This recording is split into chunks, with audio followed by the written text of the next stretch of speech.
Following the return of the core flames of reason and death, Aquila is the only titan that we still need to campaign against.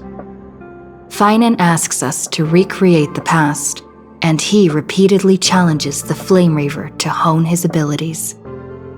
The Flame Chase journey's triumphant conclusion draws nigh, yet a sudden disturbance occurs in the Holy City.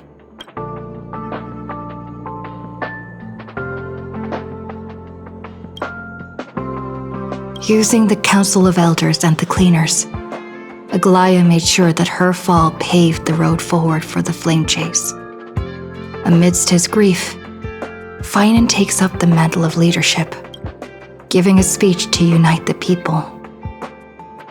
Cypher also returns on a mission, promising to protect Kefali's core flame while the Flame Chase party is away from the city.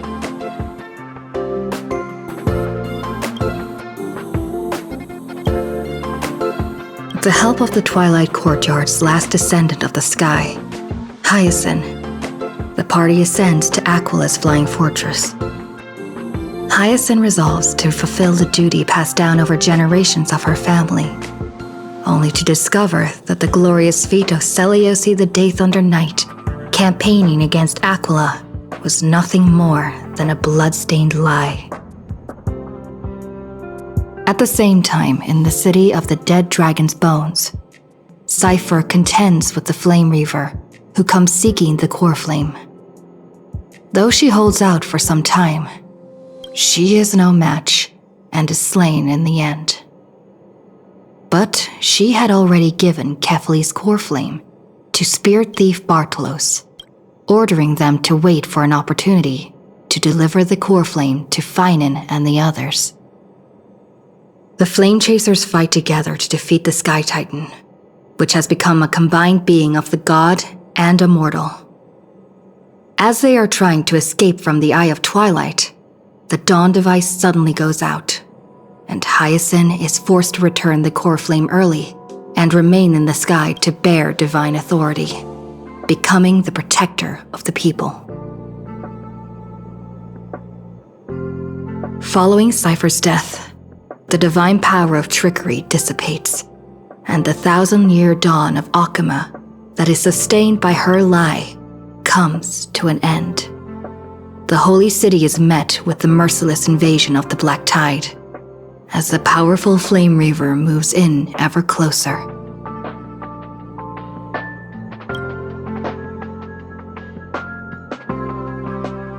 At this moment of crisis, Mighty, Casterus, Tribi and Trinan, Cartonus, the Holy City Guards, and Don Hung all lay their lives on the line so that the Deliverer would have the chance to complete his mission. After making sure that I would remain safe, Finan enters the vortex of Genesis alone.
Please stay close to us. We need to rendezvous with Lord Donghung. We will do everything in our power to clear the path for you.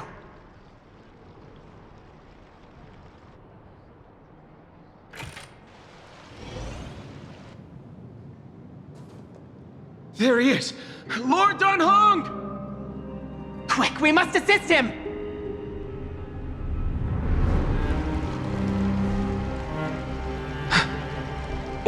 What are you doing here?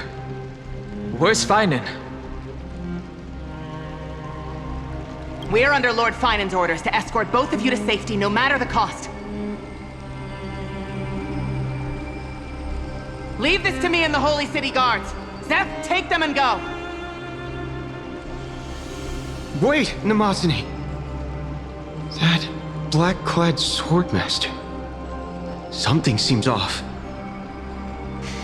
At some point earlier, they suddenly froze in place, not moving at all. Like some kind of omen.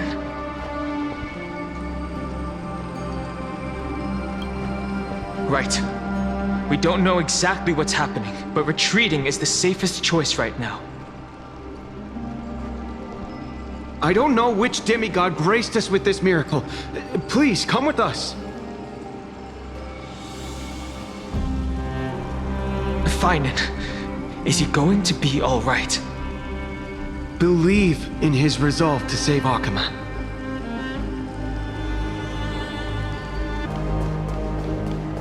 Don't get too close. That thing's black flames are extremely dangerous. Don't get too close. That thing's black flames are extremely dangerous.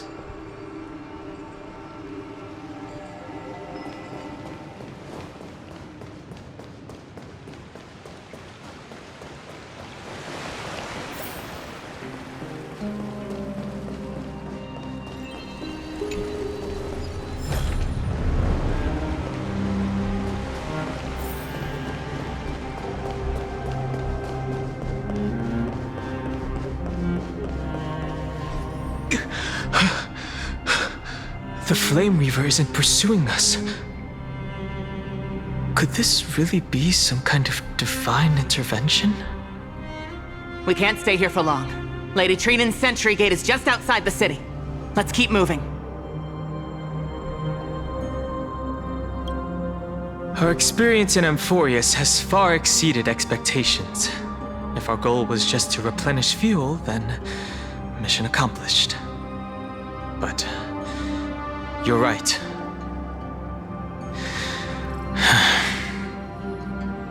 For now, let's get back in contact with the Express and plan our next move. That's the safest course of action.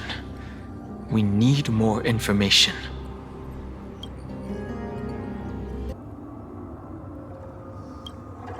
I feel the same.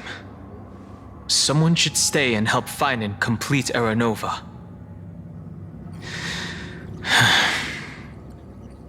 For now, let's get back in contact with the Express and plan our next move. That's the safest course of action. We need more information. On that note, I have a proposal. Who's there? I hope to convey a message to the two nameless. Mr. Screwlum? Who are you? Stand down. I order you to maintain a distance of 10 paces. It's okay, guard. This one is not our enemy. It has been a while, nameless of the Astral Express. I'm glad I arrived in time to stop that black-clad one from harming you further. So it was you.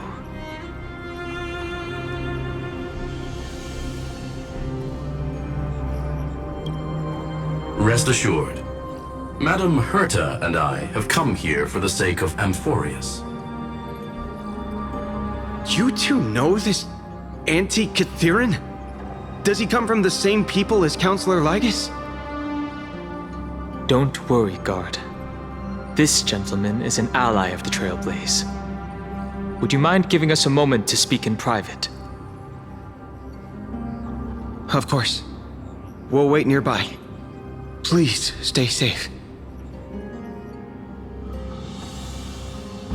I fully understand your situation. For now, the only thing I can do is temporarily freeze that black-clad one in place. Time is limited, so I'll keep this brief. The place where you stand, Amphorius, is a world constructed from data and memoria, an experimental field of a certain eon. And now, this isolated sandbox world is rapidly falling into a third path. Destruction. Destruction. Conclusion. If Amphorius continues unchecked on this course, a Lord Ravager will complete its evolution and metamorphosis, and emerge from the surging tides. The cosmos as we know it will suffer irreversible consequences.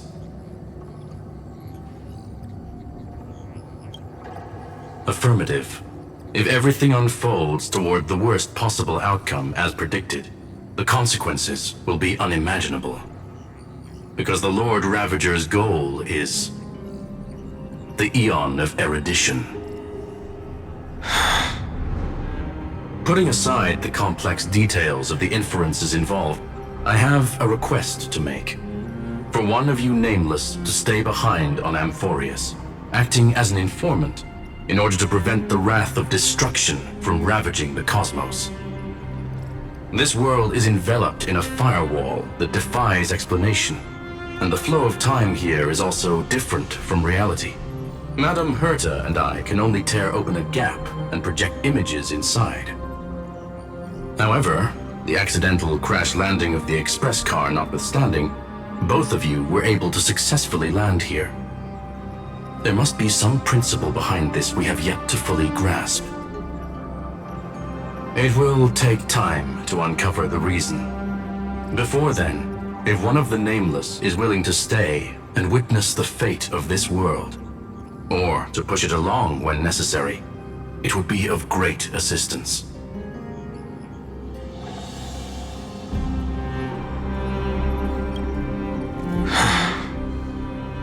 Mr. Screwlum, I believe you. So I only have one thing I'd like to confirm with you. As Amphorius is already facing its end, how can we guarantee the safety of the person who stays behind? Look at this, if you would. This curio is called a chronocognitive anchor. The two of you may view it as a kind of space anchor in the world of erudition. As long as you carry it with you, your individual data structure will be protected and will remain unaffected by the influence of digital tsunamis. When required, it can also serve as a bridge for communications between the internal and external world. Of course, it is not curio with unlimited uses. May only be held by one person. The connection being interfered with. Decide quickly as possible. 2 final messages. 1, the Intellitron named Ligus, possibly the primary culprit behind everything. 2, Herta discovered a clue. Miss March has already been drawn into Amphorius.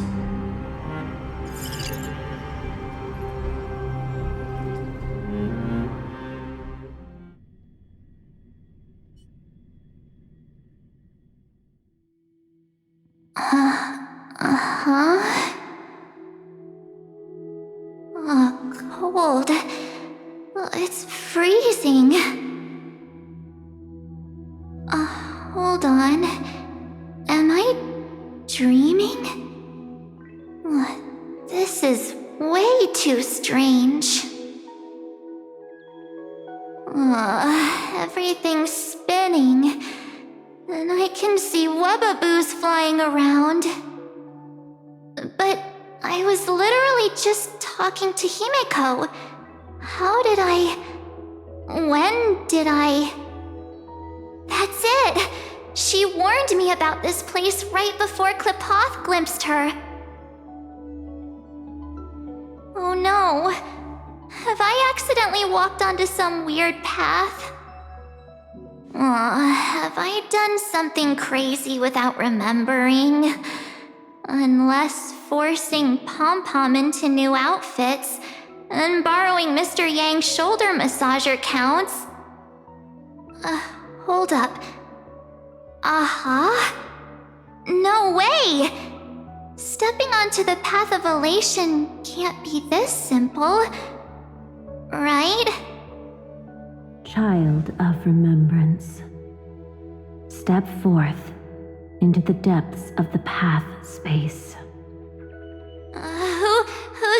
Who's there? Hey, cut it out. If you're there, just come out and talk, okay? You're freaking me out. I can't even think straight. Hold on. Is that a gate? Cast aside your fears. Step forward through the gate of memory. The voice. Is it showing me the way out?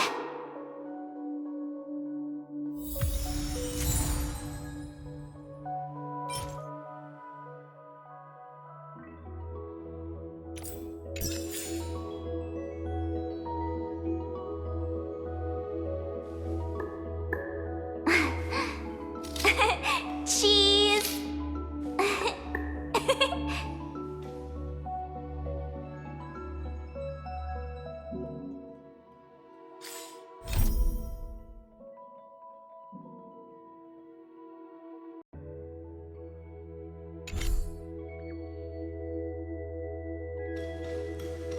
Oh no, don't fall for it.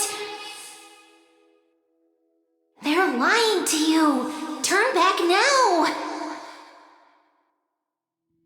Another voice? Who now?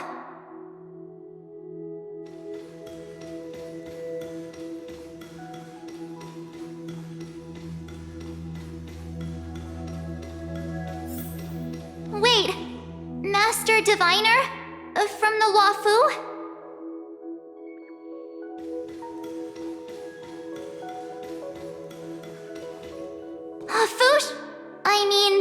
Master Diviner, what brings you here? And you, Miss Messenger, do I know you from somewhere? Good to see you again, March. A pleasure to see you, Miss March. That's it! Master Diviner used the Matrix of Prescience to help me search for my memories. And you, Miss Messenger, we met in that memory space. You said to me, "The value of your life does not lie in what happened in the past, but in the present and the future." Your memory serves you well. March, I conducted some experiments with the 6-phase ice you left us. Thanks to the Garden of Recollection, the Matrix of Prescience has made a breakthrough in extrapolating the past. Now, we might be able to bypass the obstacles and look directly into your history. The Master Diviner is right. Continue down this path, and you'll be able to find your lost memories at the end. Since we last met, you've grown much alongside the Trailblaze. You should be strong enough now to bear the weight of your past. Well, there goes my Ice Princess fairy tale. I need to know, Master Diviner, Miss Messenger, this isn't just another dream, is it? If this is real, why reach out to me at this exact moment? The situation is dire. Your lost memories, they're crucial to the Garden of Recollection. She's right. The Garden of Recollection's existence hangs on your memories. The Garden of Recollection. You may not want to sacrifice anything to preserve the garden for now, but in time, you'll understand. Your destiny and the path of remembrance are extremely, closely intertwined. Now go. So, I just walk through that gate? This way, March. Your past awaits beyond the gate of memory. Stop! They're just mimicking people from your memories! That voice again.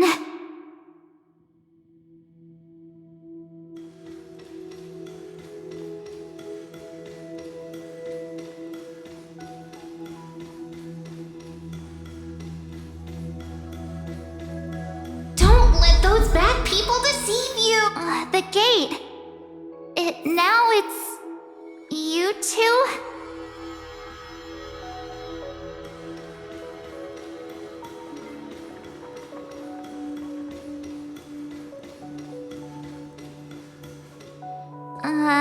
Hey guys! What are you doing in a place like this? March! There you are! Finally. The trailblazing journey just isn't the same without you. Traveling's no fun without you around. Well, duh! What's Team Trailblaze without its star member? Wait a sec. You might look like you two, but... We understand your confusion. The Garden's allies helped us establish this Neuralink to reach you. The Garden's allies? You mean Miss Black Swan? Yes. She helped make this possible. Keep going, March.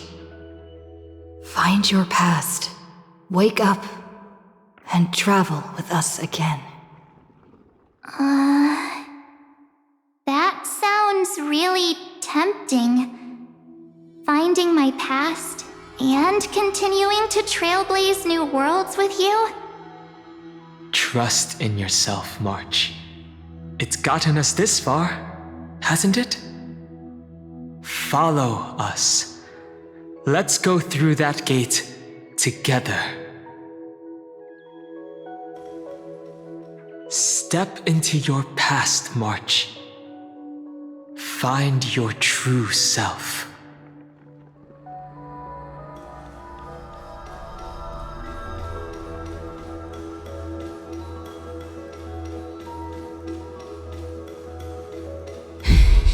Wait up! Slow down! Those words sound so sweet. But keep your eyes open! Don't let them fool you!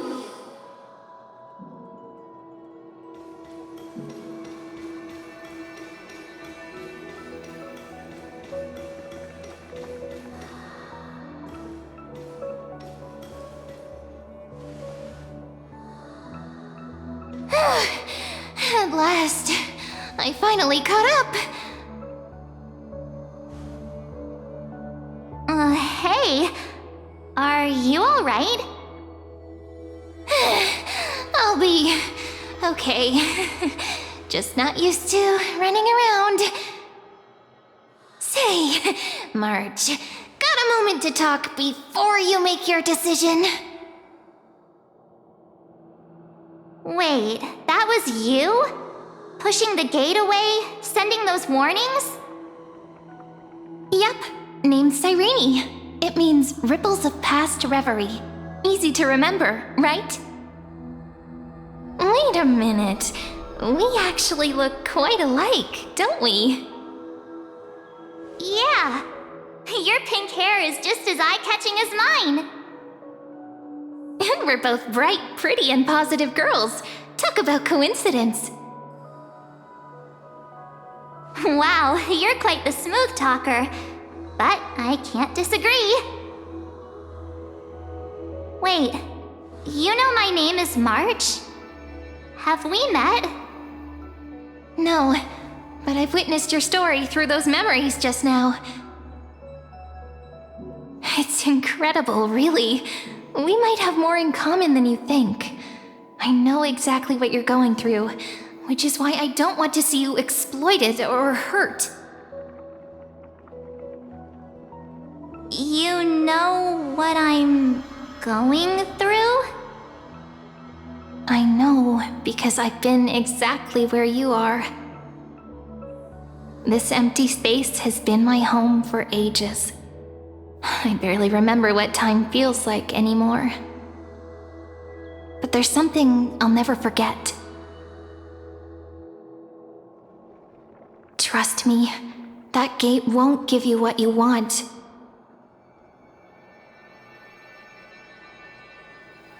You mean those people? They're lying? Luring me into a trap? Yes, convincing, weren't they? They've studied your memories, using your deepest wishes against you. How dare they manipulate a young girl's feelings like that?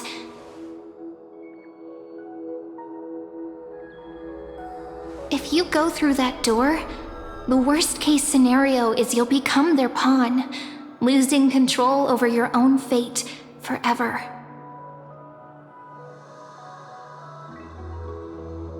You've seen what's on the other side? I may be stuck here with missing memories like you, but I still recall fragments of my homeland where I grew up.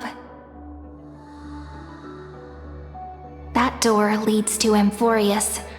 Trust me, it's anything but welcoming. For ages, I've watched people walk through that door. They couldn't see or hear my calls. The voices beyond always promised safety, but I've never seen anyone return safely. So I had to try and stop you. To be honest, I'm not sure what to believe. But the fact that you're here, putting in all this effort to warn me, that means something. Tell me, Cyrene, how can I return to my world? It's really easy, actually. Just turn around and walk away from this place. The girl cannot be trusted. Through the door, save the garden. Both of you, children of remembrance. They never give up, do they? But don't let them sway you. Stick to your path. The return journey could take ages, longer than most lives. But that path will lead you home.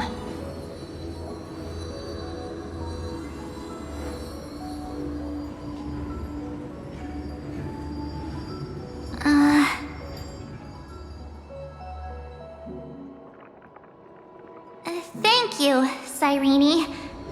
I know what I need to do. I'm going through that gate. Into Amphorius. Wait, what? Don't worry. I believe you. It's just that, for me, the only place I can call home is right beside my friends. Two of my closest friends are already on their way to Amphorius. They may seem capable, but only I know. They're absolute disasters waiting to happen. They won't last 5 minutes in a new world without me.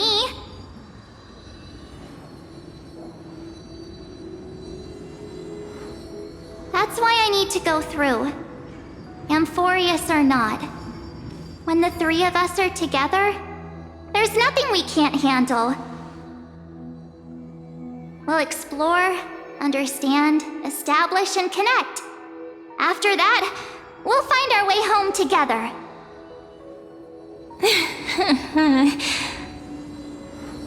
I see. You've got people who mean the world to you, too. That is so heartwarming. March, if that's what you've decided, you have my full support. Birds of a feather we are, looking all sweet and innocent, but with hearts of fire. Oh, stop. You're making me blush. Well then, I guess this is it.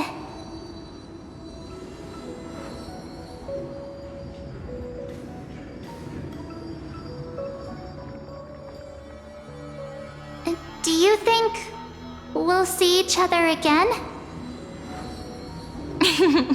Who knows? But don't worry about me. After all this time here, I've grown quite used to chatting with my imaginary friends.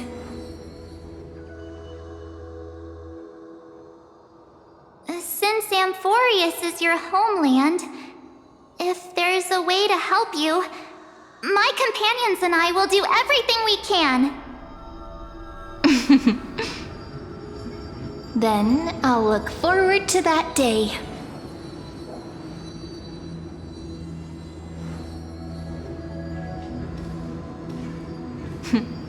Your story awaits, March. Make it an epic one.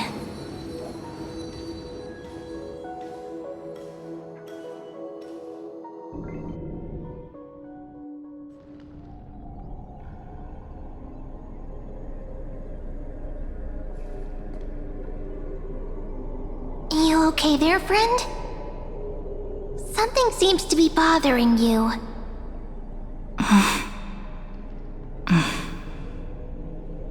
The vortex of Genesis. We made it back. Even this place has changed. Finan. Is he ready for Aranova?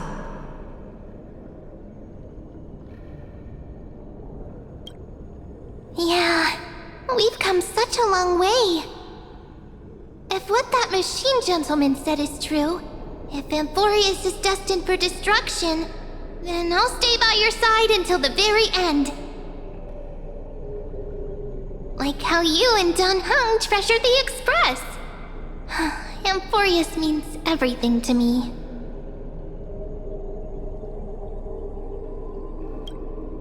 Right.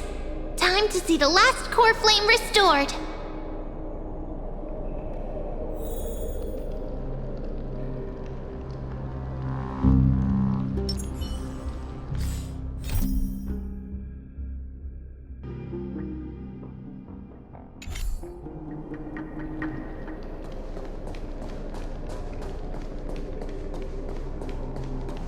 Look, there's Finan! And wait. Lygus. Remember, Skrulum's warning.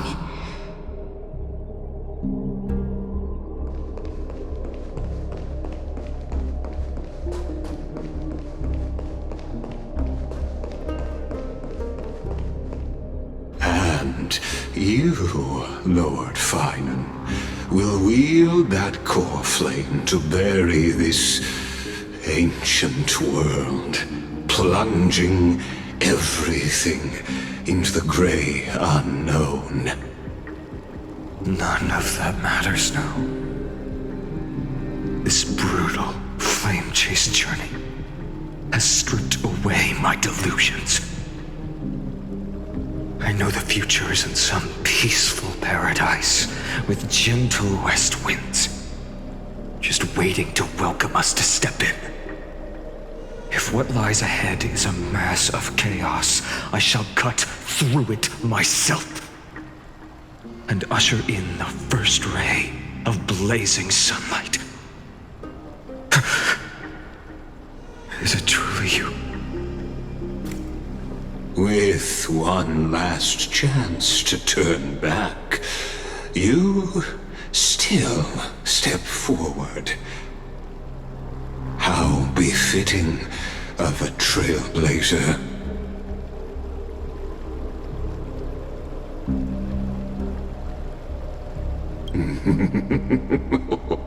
You misunderstand. As our world nears its end, the ones who walk the infinite paths have embraced their destiny. As the Theoros, it is my duty to witness the world's future and oversee this final core flame ritual on their behalf. The trial of world-bearing, the ritual of Era Nova.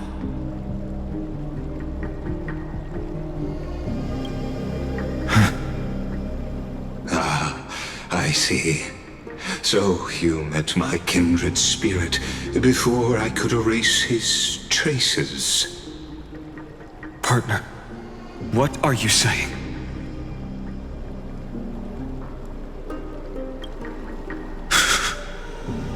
I've had my suspicions. How does a native Antikytheran know so much about repairing vehicles from beyond the sky? Lord Lycus, how much do you truly know about Era Nova? Tell us everything.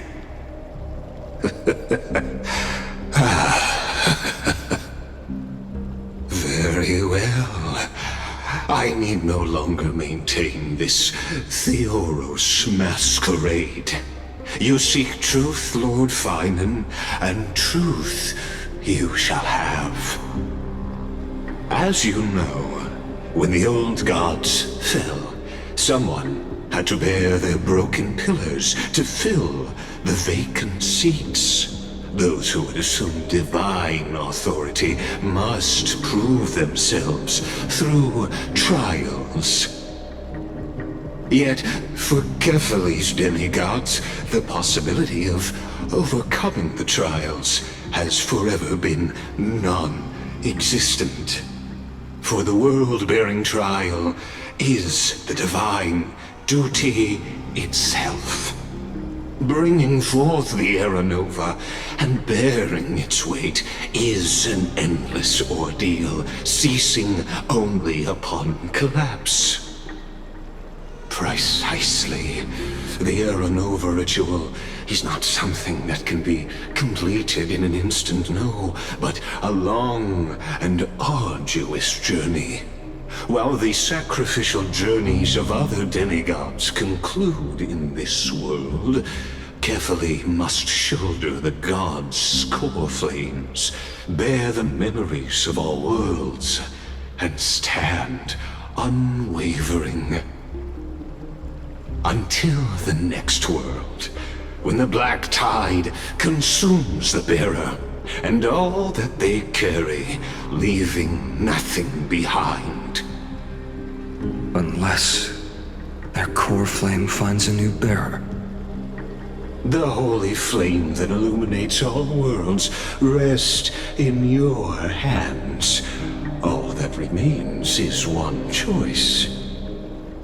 Nurture it, pass it on to future generations, or extinguish it here and now. Deliverer, the fate of all worlds rests in your hands. Enough testing. I've made my decision. But before I ignite the dawn of the next world, you need to promise me something. Two things, actually. Speak your terms. Promise me this. Professor Anax's vision of the new world is absolute. The world will be reborn from my memories.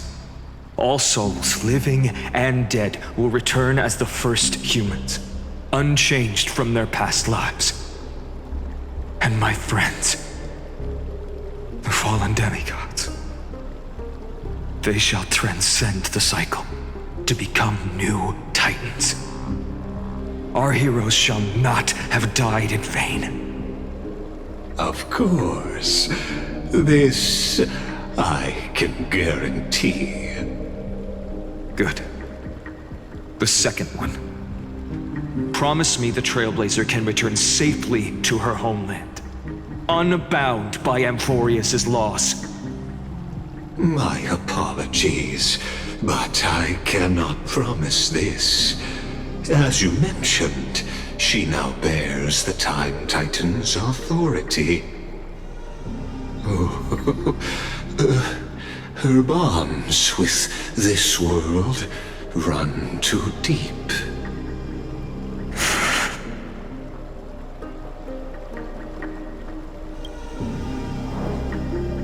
Well, I stand corrected. An outsider like her does have ways to defy destiny. Thank you, my friend, for everything you've done for this world. Though the next world may not remember, I shall never forget. As the Theoros, I declare, Amphorius has determined her path. Step forward, heroes. Follow her path and see it through.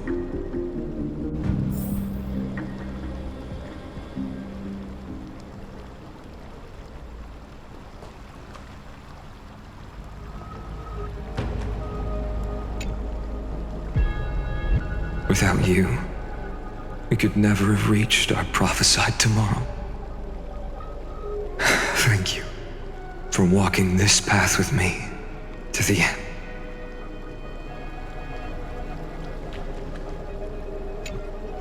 As our world draws its final breath, I stand before you as the Theoros.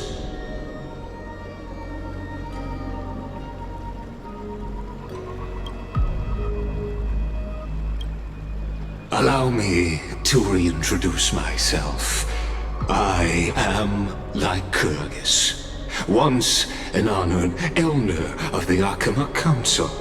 As the Theoros, I have sworn to watch over and protect every citizen of Akama until the very end. Of course, that alone won't satisfy your curiosity. So let me share something more. Something that means little to Amphorius, but everything to a traveler like yourself. I, Lycurgus, am one of the Erudition's many Pathstriders. Through me, Nous keeps watch over this realm, working to save Amphorius from decay. I don't expect you to trust me based on words alone, but believe this much. When you look at the bigger picture, we're walking the same path, you and I.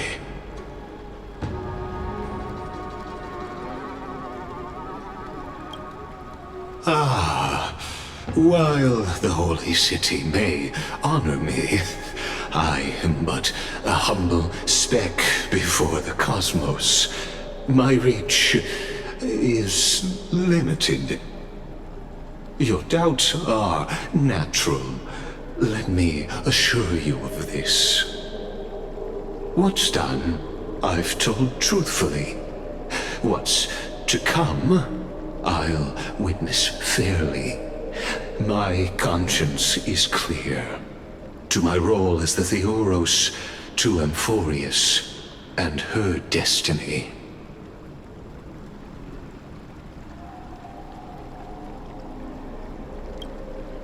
I believe all synthetic life shares a common source. We're all children of the universe's eternal mathematical law. So, you see, the answer is simple. That brilliant mind is my kindred, a brother, if you will.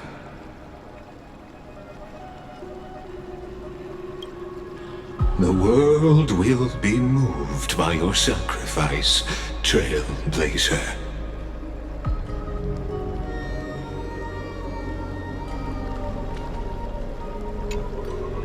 Behold, oh gods, Amphorius has achieved her victory, and the Era Nova approaches. The Radiant Soul has arrived, having walked through the bustling nights, bearing the golden fire and blood, stepping with pride into daylight. He is the pure child, walking upon the path of yesterday, today, and tomorrow. He is the first to be born, first to be named among the nameless. Eternal in form, limitless in reach. He treads the endless night underfoot. Greatest of kings, protector of the displaced, raising humanity's children above their adversaries. The firmament of molten gold courses through his very bones and flesh.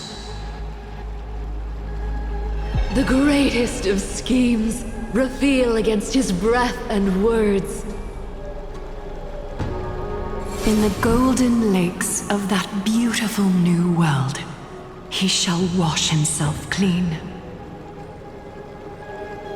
There. Finish what we first and last wished for. To write an ending unlike any before, for this world we so deeply love.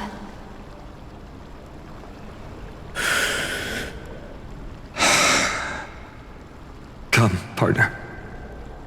Join me.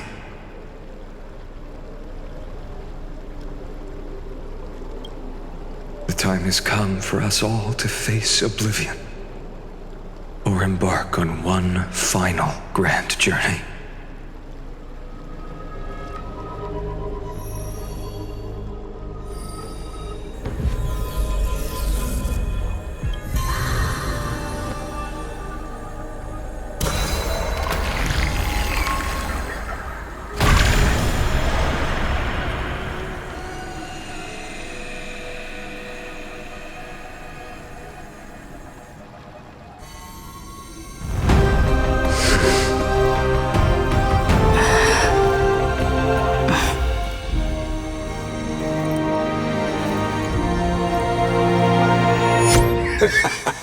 What a magnificent and epic adventure.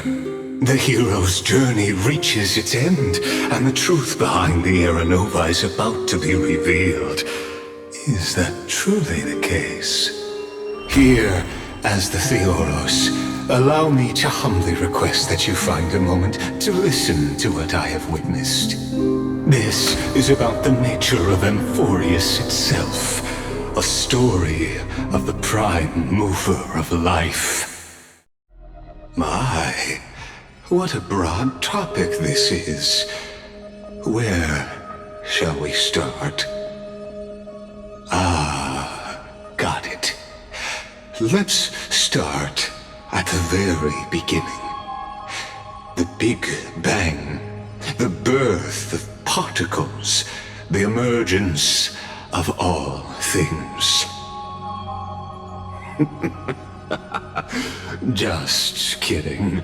What I mean to say is that time, space, matter, all concepts exist solely because we perceive them. This is called the erudition. Without it, the universe would merely be a chaotic book written by chance, yet unread by anyone. As your acquaintance, Lord Anaxagoras, suggested, everything in Amphorius exists through new spores, living in the memories of those yet to come. Oh, how beautifully it aligns, revealing universal truths in such simple terms. Only he could solve the riddle of what exactly are we? Oh, but you'll remember, even as the embodiment of reason, one mystery remained beyond his grasp. If that is the case, whose memories did the very first new spore sprout from? Ah, as sages across ages have asked the gods, what is the prime mover of life? But let's set aside the Grove's teachings for now. Look further, past Amphorius, to what they call the Forbidden Realms beyond the sky. Do you know of the Scholar's strife? During that grand yet brutal war waged in the name of erudition, a genius's legacy was abandoned, strewn across the cosmos. The scepters, a macrocosmic computational array beyond mortal comprehension. Made to emulate the Eon's thoughts, it became part of the Eon's cognition at birth. Scattered throughout the cosmos, these arrays act as celestial body neurons for Nous. But regrettably, as everyone knows, the erudition forsook them all. But what nobody knows is that, though forgotten, they never stopped seeking the divine answer. A question that survived war and disaster, stumping even the greatest minds, including both mechanical emperors. Now, we come to the real truth of Amphorius. What if, hypothetically, a scepter found the answer to the prime mover of life? If through endless solitary extrapolations in the cosmic cold, the one deemed as a failure by the Eon of erudition found proof through the ages, what would happen? Perhaps the answer is simpler than you'd think. From a perishing neuron devolved into true life, reborn through the gaze of another Eon. This is a tale from the distant past, unknown to all, even unheard by the greatest geniuses. Now, let's leave the Scepter's story here, returning to where we began. What is the prime mover of life? Actually, you know the answer better than you realize. It's been by your side, accompanying you throughout this long journey. Right now, it awaits you ahead. In that brave new world, beyond the end of Genesis.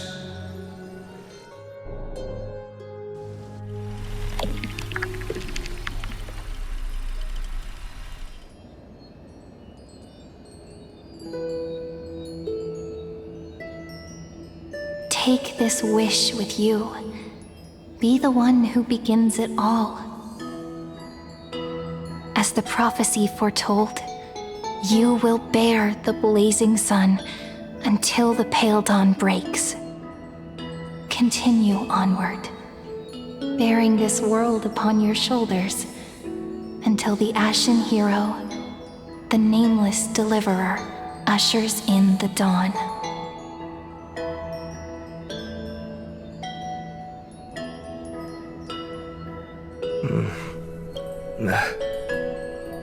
Such an odd dream.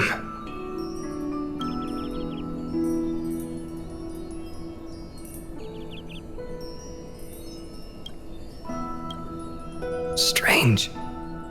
Like I've dreamed this before, but it all slips away when I wake. Only a voice remains. Who was that?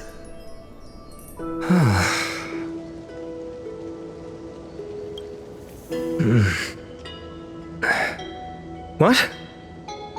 Ah, it's you. Whoops, I fell asleep there. What a strange dream I had. It's gone now, though. But look, perfect sunshine. The day is still young. Let's go find Cyrene, partner. We promised to be there for her oracle card reading today. It's right about time.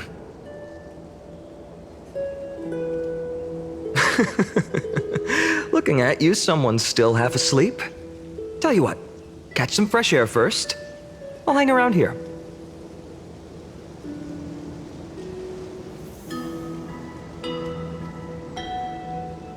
Oh, beautiful, isn't it? This is Ide Silesii, home of the nameless hero who carried Kefali's core flame.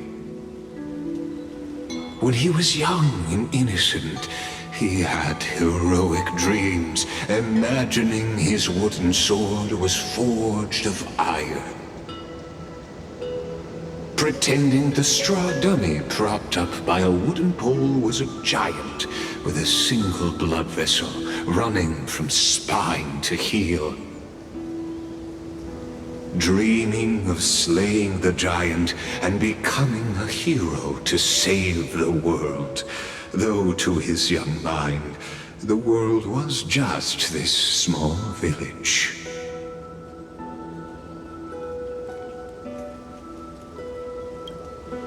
Witty as always, but this is more than just a funny story. It's the start of his path. These are his first memories. Rather than watching, why not join in?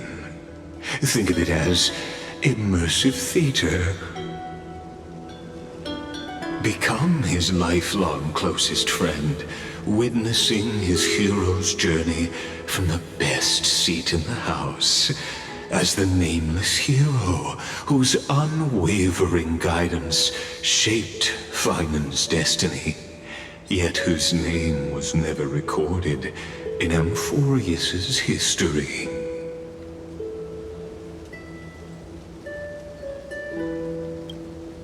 Questions, questions. Let's follow along and find out, shall we? Many mysteries lurk in this village beneath the veil of Evernight. Your questions will find answers as the story unfolds.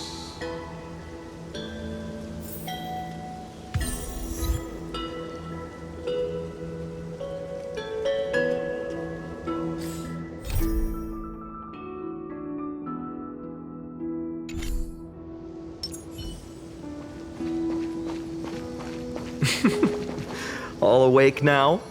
Great. Let's go see Cyrene.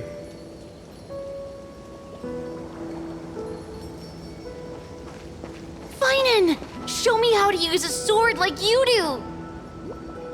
Wait till you grow a bit more.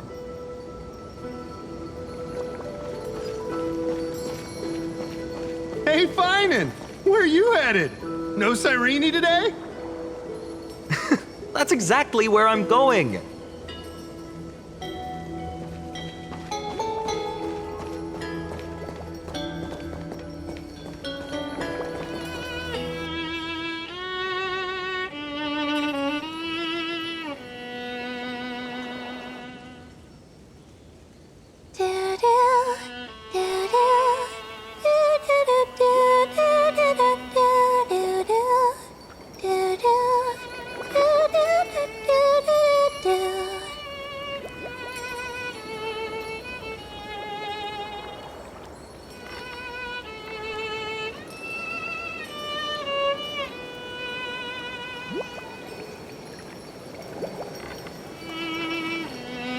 found you. That's...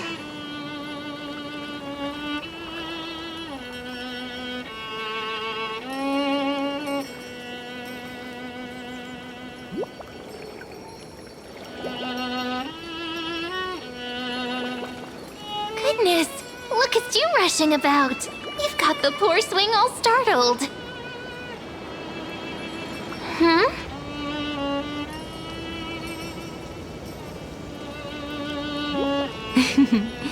I knew it was you. Something wrong? What do you see? Oh, nothing much. Just suddenly felt a strange connection. Look at you, leaves in your hair. Were you sleeping in a tree again? Or was it the wheat fields this time? At least brush yourself off before wandering around. Come on, I'm not a kid anymore. You're the only one who still treats me like one. Sure. You may have the height advantage, but when it comes to maturity, I'm leagues ahead of you. Still fantasizing about being in heroic adventures and imagining yourself as one of the characters? That's the kind of thing kids do, not grown-ups. Don't you agree? And since you're playing along with his antics, who are you pretending to be today?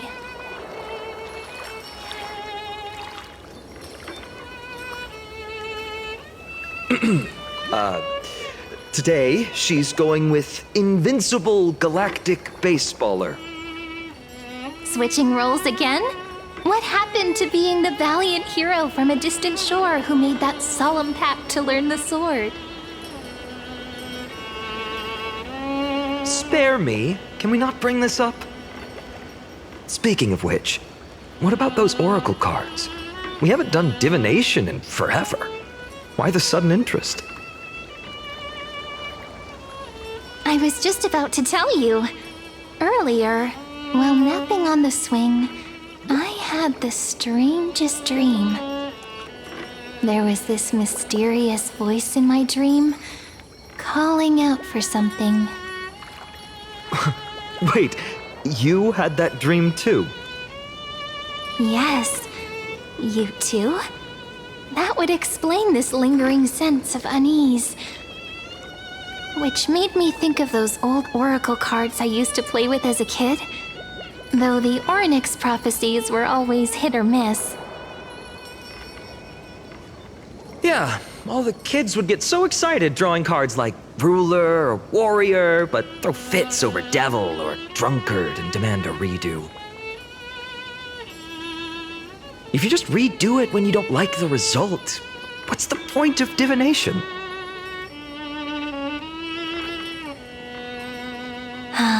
The blessing of childhood. Believing the gods might not notice our little corner of Id Silicii, willing to let our small deceits slide. Still, fate is absolute. After all, we never really know just how far into the future the prophecy extends. Anyway, let's go to our old secret base and look for those oracle cards. Now, where did we hide those? I can think of a few spots. Let's go check it out.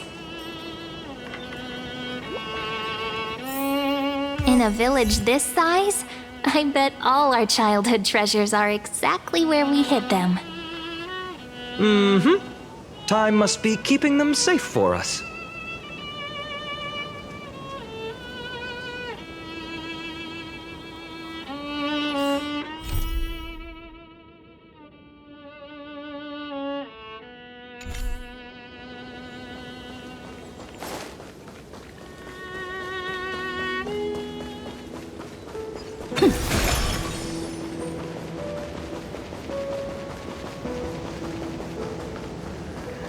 I could just fish here.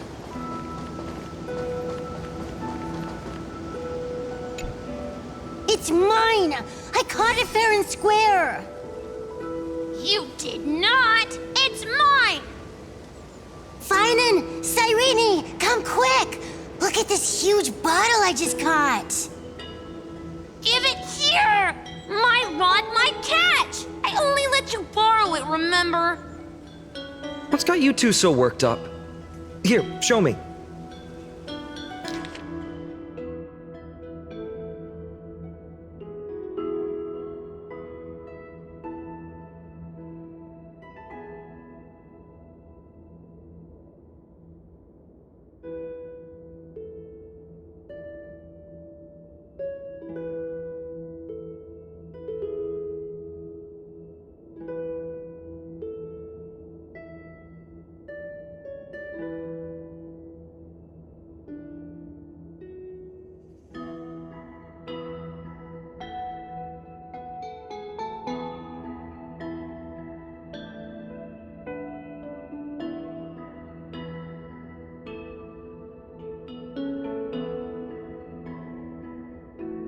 Wait a second.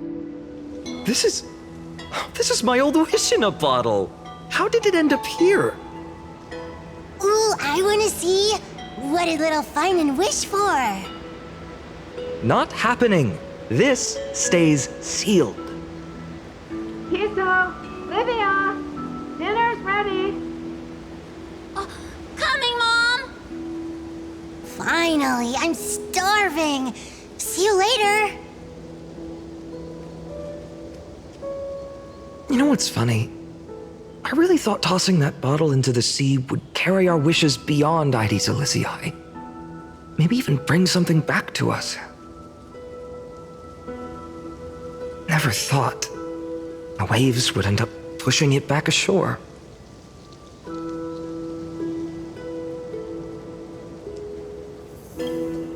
Ah, well, that would explain it. What a shame.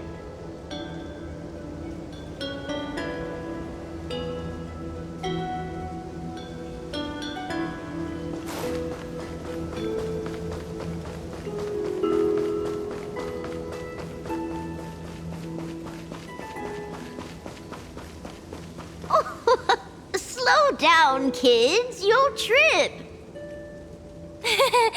Thank you. We'll be careful.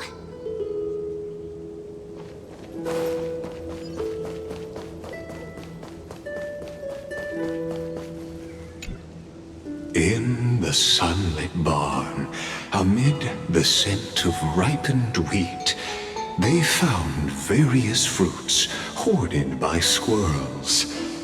And a wooden figurine, missing arms and legs. My unfinished little soldier? After all these years! Hey, this is the one Mrs. Pythias confiscated. Finally back in my hands. Finan, Cyrene, where are you two headed? Speak of the devil. Mrs. Pythias, is school out already? No classes today. This morning, I used fallen leaves for a reading, seeking Orynyx's wisdom. They warned of potential injuries, so I gave everyone a holiday. Besides, it's harvest season. There's plenty of other work to be done, even without classes. With you being our only teacher in Ides Elysiae, you must be working so hard. Anything for my students. I don't mind the work. When you travel far from here, you must visit the Grove of Epiphany for me, to see what a true haven of wisdom looks like. By the way, what are you looking for in here? You've been searching quite thoroughly.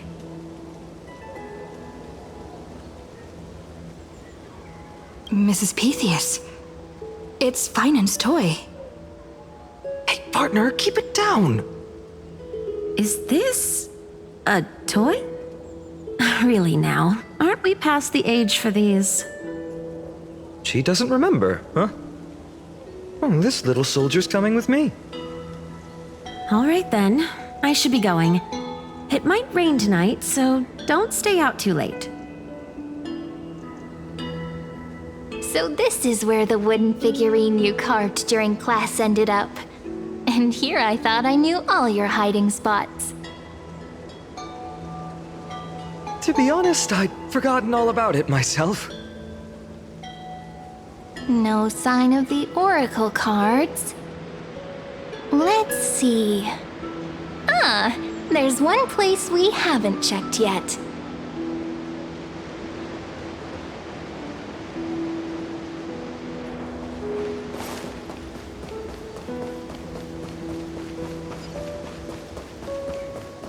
The weather's great today.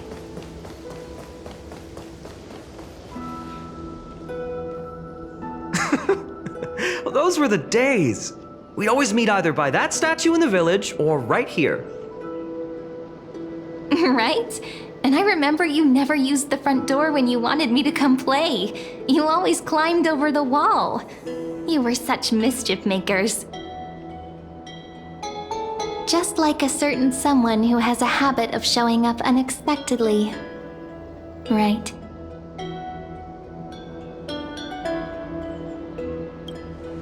Oh, giving me this silent treatment? How cruel. Hey, I was just copying those storybook heroes. They never take the beaten path. Still, it's embarrassing. I've been the only one here for a while, and I haven't kept up with the cleaning. With so many spots to check, where should we even start?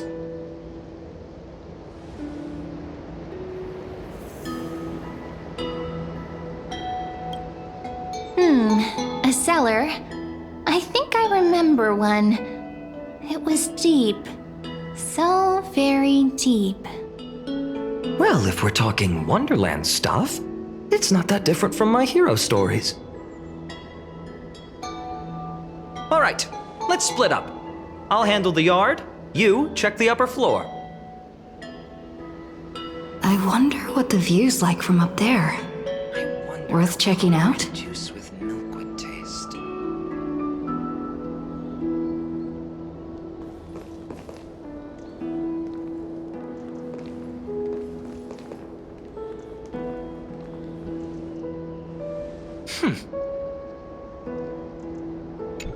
Leave this to me, partner. Want to bet who finds the oracle cards first?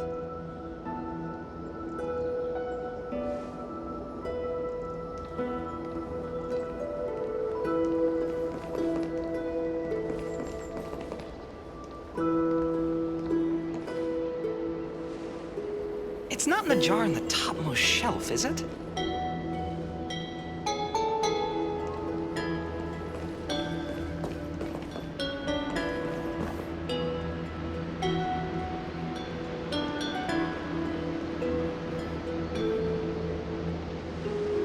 I wonder how pomegranate juice with milk would taste.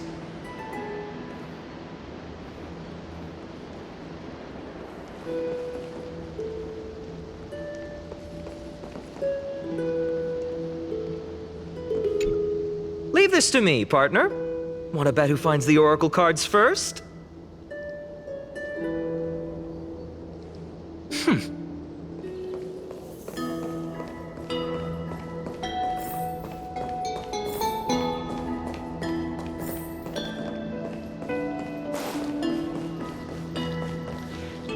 The girl before you carries an air of mystery, her secrets elusive, yet her demeanor toward you is exceptionally warm. You can't help but wonder, could there really be some kind of mental connection? The view here hasn't changed a bit. You know, besides the swing under the big tree, this has to be my favorite spot in all of ID Silicii.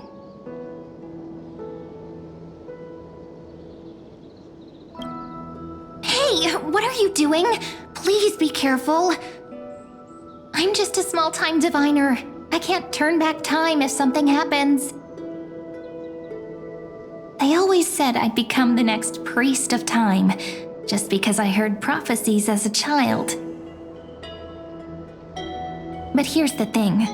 The more divinations I do, the more doubt creeps in. I want to believe the prophecies, but actually leaving ID Silicii. Where will that waiting ship take us, I wonder? Here they are! The Oracle cards!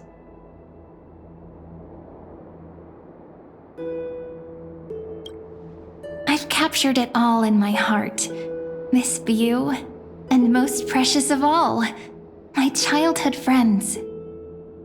There we go. Looks like the gods do listen to our thoughts.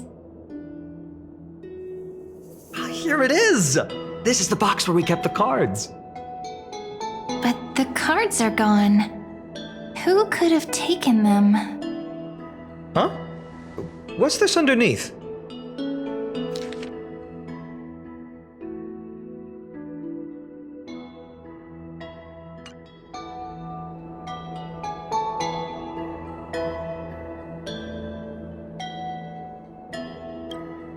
Hey, don't go changing the words. I see now. Those sneaky little ones. So that's what they've been up to. The ones from Remembrance Maze, you mean? Yep. Let's head to the back of the courtyard.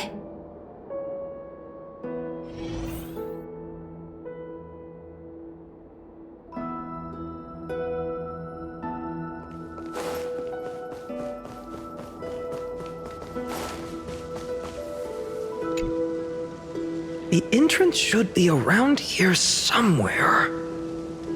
Right here. The path to the maze is hidden under all these weeds.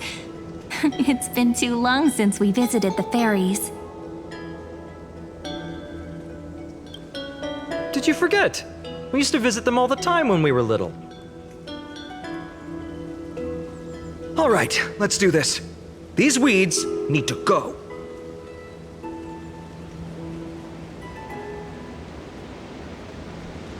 Pretty sure this is it? Should be this way. There it is! The entrance! That hollow in the tree.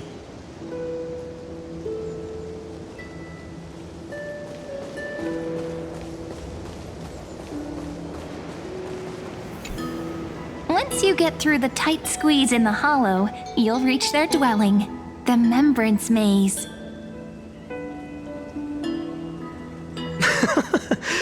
I wonder if I can still squeeze through there. Maybe worry more about whether the fairies will let you in. After all, the Remembrance Maze has an invitation-only rule. Only children with pure hearts are welcomed.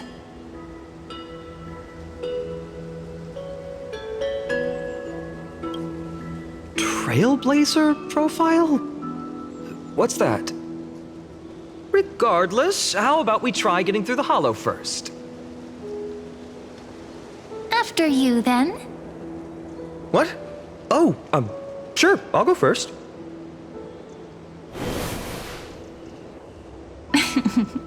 So hasty, as always. Looks like it's just us now. Care to finish that chat?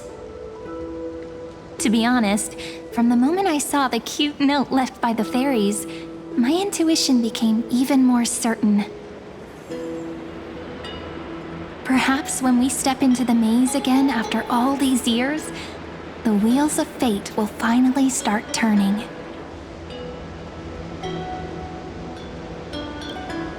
Oh, it's just a girl's intuition. It might not mean anything. But you know what?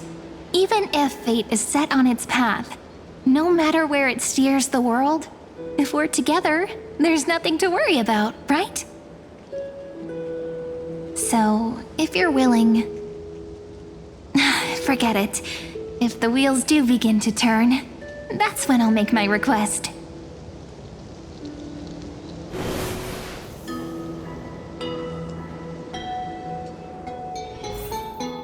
I made it! Oh, that wasn't easy. I can't remember the last time I came here. We were still kids back then. Nice.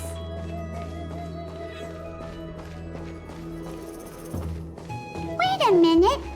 Are you? Look who it is! Rini and Snowy!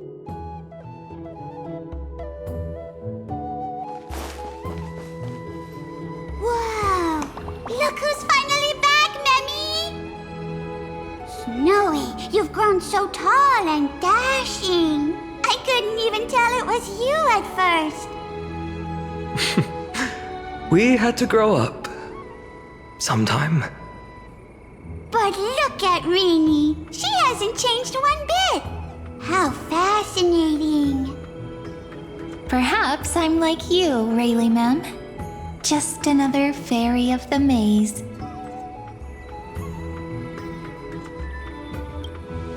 Oh, tell me about it. It took me forever to get all their names straight when I first came. Dolimem, Rayleigh-mem, Mealy-mem, Folly-mem. I've missed these cute little troublemakers. We used to gather around the fire, singing and dancing, imagining all our future journeys. Without coming back here, those memories might have faded away entirely. Oh, how good you, Snowy. You swore you wouldn't forget about us. But you were gone so long, you almost did! Oh, he's just copying those bards from his stories, being all melodramatic. He couldn't forget about you all even if he tried. Actually, we're here for the oracle cards. Have you seen them? Oh, the oracle cards! Right. The chief asked us to get those. Chief? You mean Dolimem? What do they need the cards for? If they want a reading, they could just ask me. Oh, I'm not sure. But Chief specifically wanted to meet with you all. Let's see. They should be... That's it! This way, everyone! Watch your step. The trunk's slippery.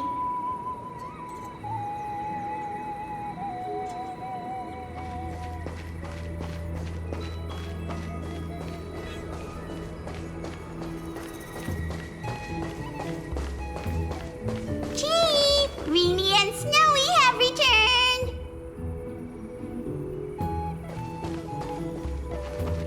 Why do leaves and branches grow? Which way does the wind blow? In Remembrance Maze depths we seek to find the answers future left behind. Welcome back, my dear children.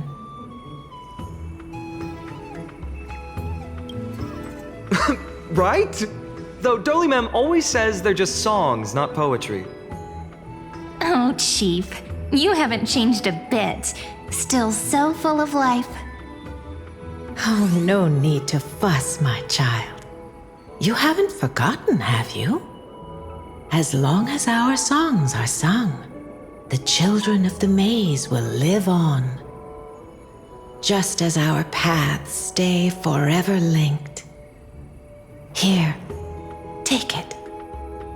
I'm sorry I had to resort to such methods to bring you here.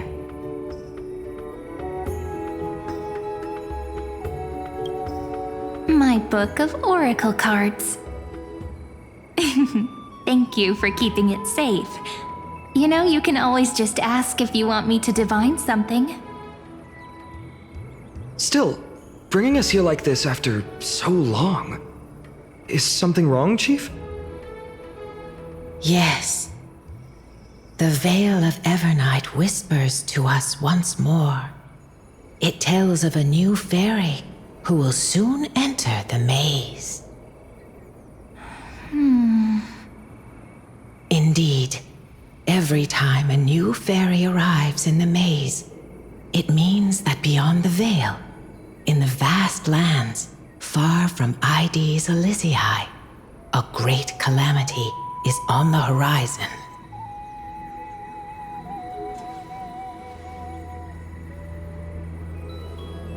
But if that's the case, our journey... Will have to be cancelled. If disaster's coming, we should stay in Ides Elysiae just to be safe.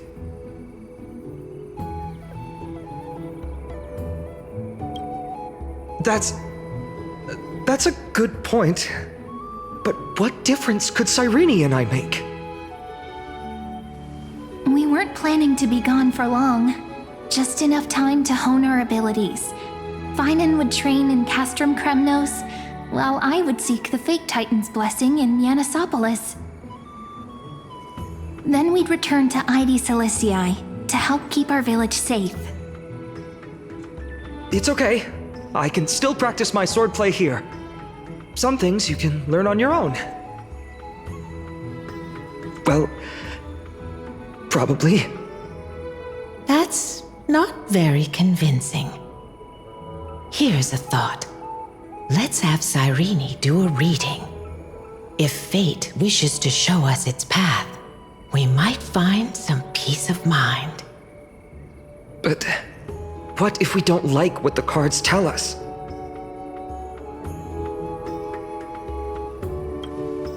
Hearing that from you, maybe we really shouldn't unveil the cards. Why not take a look anyway? Even if it's not what we hope for, we'll know what we need to work on, don't you think? You're right. Come on, partner. Whatever the cards show, we'll face it together. Ask with a true heart, and truth shall answer in kind. Close your eyes, and let's open the Oracle card book together. Let your thoughts flow like stars drifting on the river, carried by fireflies and gentle winds.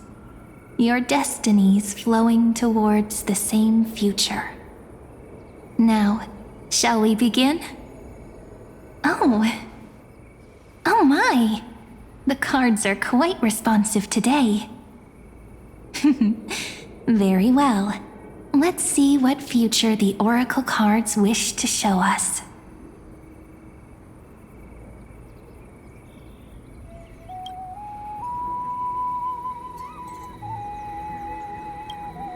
Behold, the Weaver. It connects the romantic threads of the chrysalis of gold, weaving all destinies into golden silk that flows toward the most brilliant, magnificent future. The dance of thread and blade set the stage. So shall it end as gracefully as it started. Such elegance. The Gold Weaver must be of noble birth. Such high standing. I doubt someone like me could ever reach it.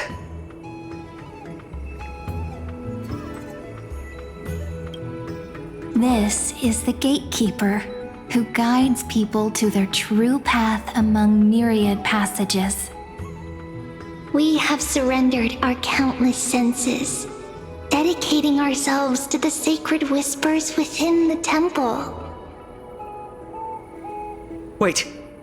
It almost feels like I can hear the echoes within a temple. And are those children singing?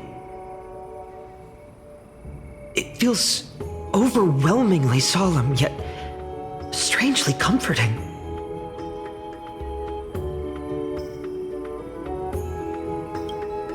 The ruler stands for discipline, authority, and glory, but frequently also points to isolation and warfare. Even should you pledge your loyalty to me as the last sovereign, the glory shall be mine and mine alone. He who has slain a king can no longer bear the title. Let the withering lion walk his last path alone. Is this showing us a ruler who forsook their people? Stories of such bloodshed like this feel so different from Ides Elysiae. But they sure can stir the imagination.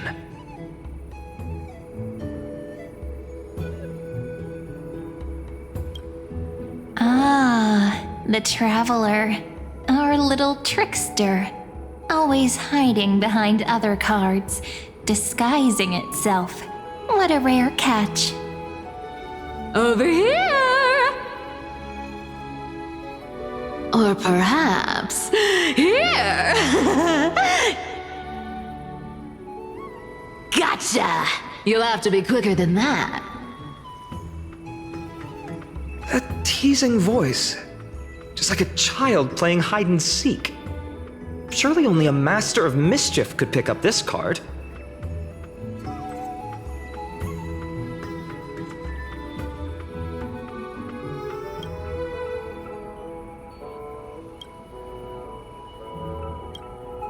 This card, the Servant, is surprisingly light, bearing the cool scent of Antilla flowers, just like starlight. It symbolizes new life and hope, yet often brings to mind struggles, sadness, and loss. These precious flowers I care for with my own hands. Are they destined to bloom only in death's embrace? It sounds so solemn, yet tinged with an inescapable sorrow. The humble healer may seem gentle in hue, but its courage matches any other, strong enough to melt even the coldest ice. I will do my best to help you mend all fractures and let sunlight shine on every corner of the world. Make a pinky promise with me. No more going back on your word. Hey, this card really speaks to me. It makes me want to protect as much as I possibly can. Still, protecting everything, everywhere, seems like a dream. What amazing power would you need for that?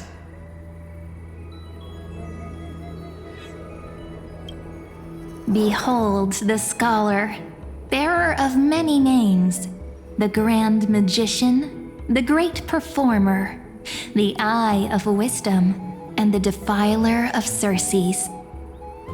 Oh, there's just one card. With all those titles, I was expecting a whole deck. A dromus draped in finery will suffice. It's succinct enough to best summarize my true nature. Wait, what's with that condescending tone? It's almost as if it knows what we're about to say.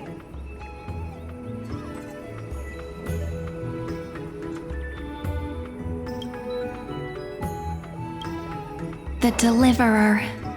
According to the tripartite prophecy, this card means absolute harmony and perfection. In fact, it's the only oracle card without a dark side. What, no divine whispers this time? Oh, silly. This is simply the card you drew for yourself. The sleepy village of Ides Elysiae, in just one fleeting moment, welcomed an array of legendary figures. The Weaver, Gatekeeper, Ruler, Traveler, Servant, Healer, and Scholar. Their stories and wishes showed the village boy glimpses of a world larger than he'd ever imagined. They brought tales of raging battles, of cities crowned in holy light, and of wonders beyond his understanding. Each story so far removed from his simple village life. Once, these were just images on his friend's oracle cards, and yet destiny now stirs in resonance with the maze. And now, they are right in front of one's eyes. The Deliverer. This card again.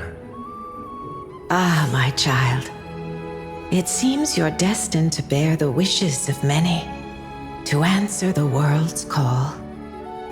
Bear their wishes? Yes, just like Kefali, standing eternal atop the mountain. My parents, they only wished for me to grow up, well, to help around the village, stay out of trouble. Mrs. Pythias wished for more books in her little schoolhouse, wanted us to all learn and grow. And little Piso, he wants to grow up strong like its father, to become a hunter. Is that my purpose? To fulfill their wishes? Perhaps. For a true deliverer, such wishes are but droplets in an ocean. After all, Kefali bears the weight of the entire world. Right. How could any human possibly measure up to a Titan? I wonder too. Perhaps. What's this? What you see are futures written in the cards. Or rather, the people you'll meet on your journey. Sometimes, fate can guide us when we're lost. Let's consult fate itself. Maybe then we'll know why we must take this path. And learn just how many burdens one must bear to become a true deliverer.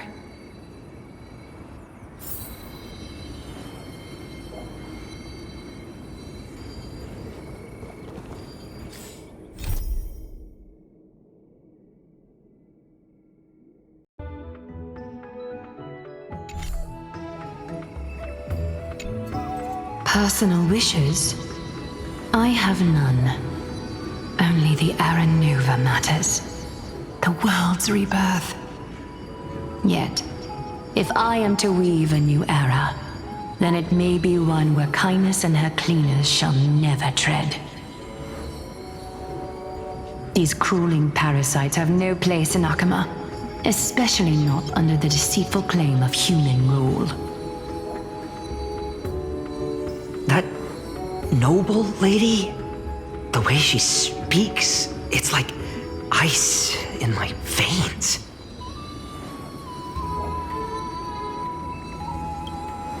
That's exactly the feeling I'm getting. Teacher, perhaps you could share your wishes with us? Oh, Snowy. You want to know about our wishes now? I wish to meet Trian again, in the sea of flowers where the west wind ends. And Aggie, I want to see you shed that golden thread cocoon around your heart. Just once more. Smile at us again like that bright-eyed girl in white who stood before the Yanisopolis temple. Finally, I pray that the footsteps of lost souls no longer wander aimlessly. Instead, replaced by the bright songs of prayer. Are we wishing for too much? Well, let's say these 3 wishes represent Trian and Trinan too. Those wishes are truly wonderful. They even stir something deep inside me. Then we can rest easy, because only you can make these wishes come true. Only me? Mark these words, Snowy. See you tomorrow.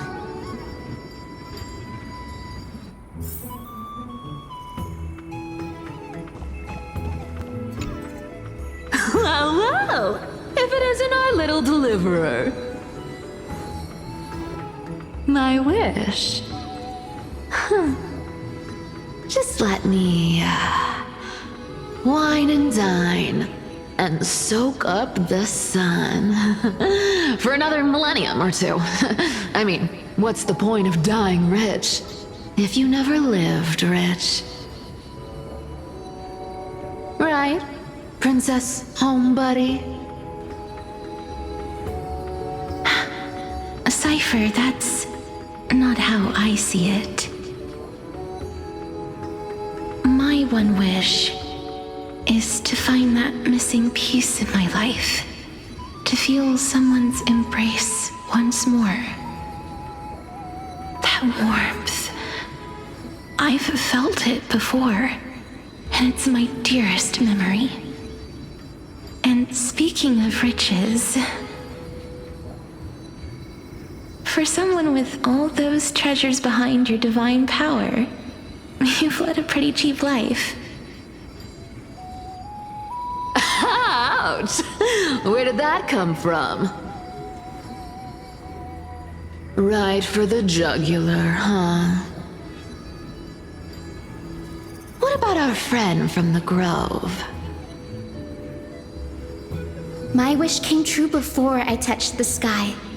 I transformed my healing power into gentle sunlight, distributing it equally to every life I cherished and loved. You two are so selfless, aren't you? No surprise Aglaya wanted you for the flame chase journey. You know what? I did have one wild dream. To know what it feels like being born a noble lady, drowning in riches. Just think, if I traded places with that seamstress, me in the mansion, her on the streets. I'd like to see if she'd still become the gold weaver then. Maybe I'd even take her place.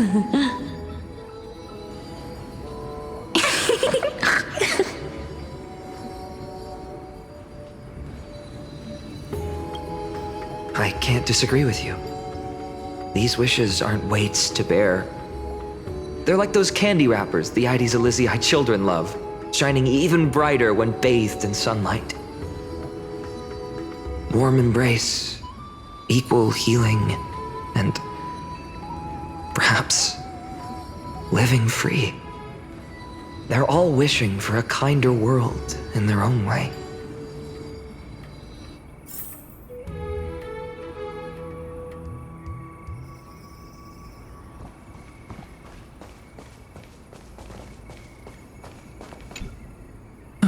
Finan, my student. Must we go over this again? Listen well. I detest the word wish. It reeks of mortals crawling before their gods. My life's work is done. All that remains is for you to take the final step and prove the ultimate truth. I, Anaxagoras, shall become a god of the new world. Through irrefutable logic, I will prove that mortal wisdom can achieve divine greatness. Isn't he, you know, a little... I mean, I just daydream about hero stories, but he's fantasizing about becoming a titan? Come on, you're joking, right? Am I really being burdened with a dream that feels more like a fantasy?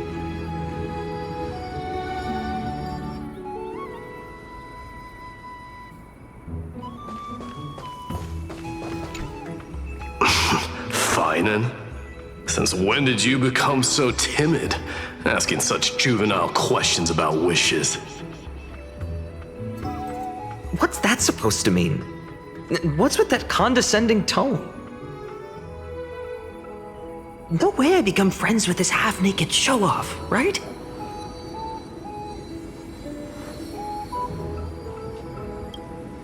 Horrifying. Is that really something I'll enjoy one day?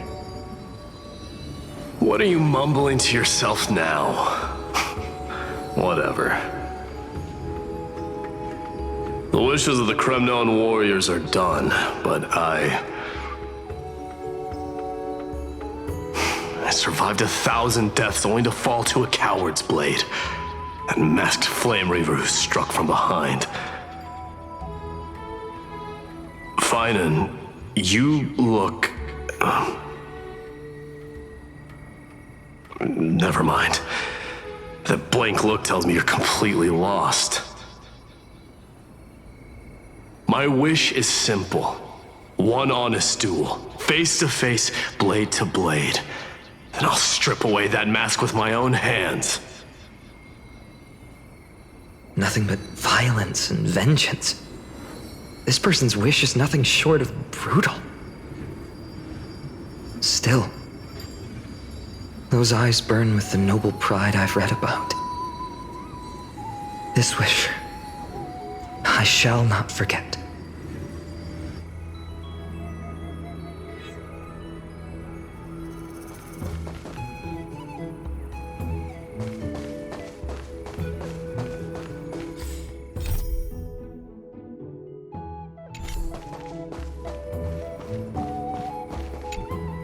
So tell me, has the uncertainty in your heart begun to fade?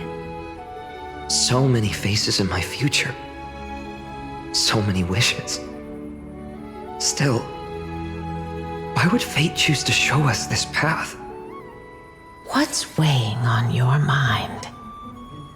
Didn't you say disaster would strike Amphorius? If so, shouldn't Cyrene and I stay in Ides Elysiae? How could we possibly meet all these people? If that's true, then who will protect everyone in Ides Elysiae? Cyrene, may I have that deliverer card? Of course. But why? Although those voices, visages, and wishes may seem far away now, I can't ignore the sense that something is calling me, bidding me to take a hold of it. Maybe its true weight can only be known once it's in my grasp. In that case, accept this gift. Oracle cards carrying time's wisdom, blessed by Orynyx. May they journey with you, become your memories, and spark rippling waves of change in times to come. I'll hold these words close to my heart. But now that I'm holding them, they don't seem all that different from ordinary playing cards. What? What's happening? Everyone, we've got big trouble, Mimi! Burning, smoke everywhere. It's all coming from beyond the maze! What's going on? It's here.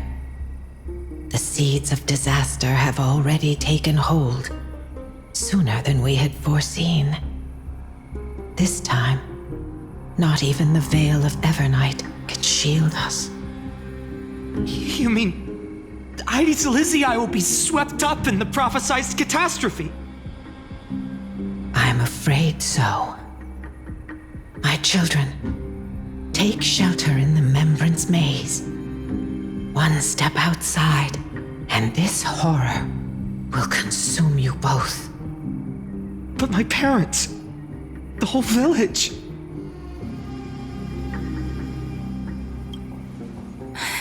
Are we facing the three titans of calamity?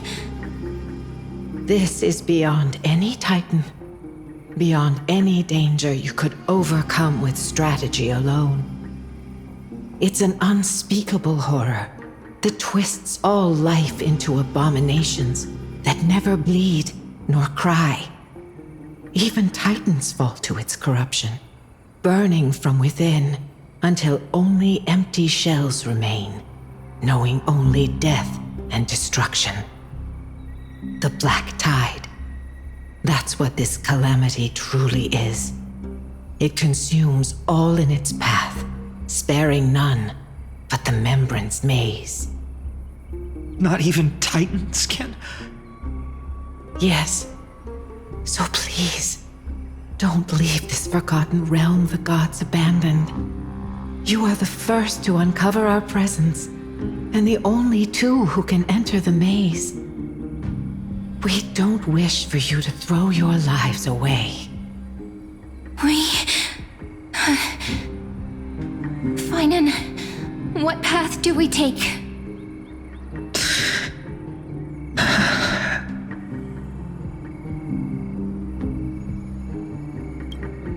As long as we survive, hope remains. But I just accepted the Deliverer card. To idly sit by and ignore this calamity now would be...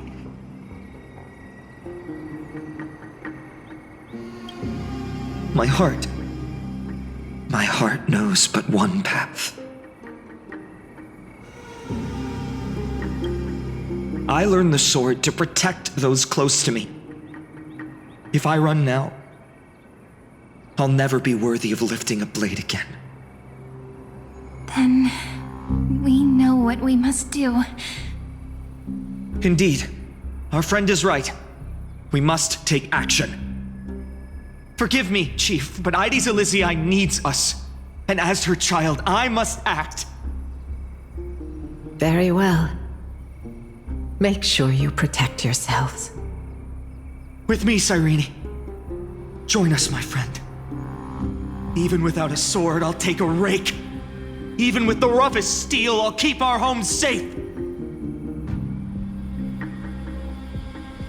Deliverer. The card's truth extends beyond its mere literal meaning. There's another hidden layer within. Not someone perfect from the start, standing high above, casting merciful gazes upon the world. But one who starts small, from a humble village, expanding their world within step by step, learning to save others as they grow. When we were little, I told him I wished this world would never need a deliverer. Now that wish has shattered. Yet I'm glad he's chosen to walk this path. And all of this happened because you believed in him, friend. Shall we? It's only when you're by our side that Finan and that our hearts find their courage. I know you're watching us right now, aren't you, great hero from the future?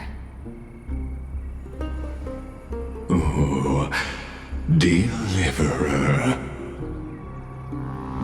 Such cruel irony. Though destined to bear the world's burden, this boy can never become the hero to bring forth the dawn.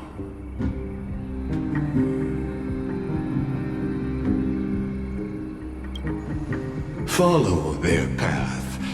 Bear witness as this man, forever denied the mantle of hero, takes his first step on the path to deliverance.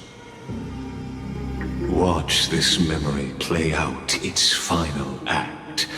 See with your own eyes how everything began.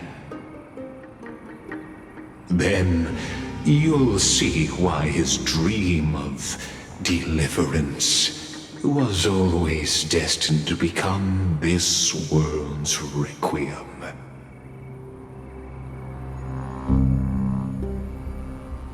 A sun red as blood, wheat fields turning to dust, and in the heart of it all, a village aflame.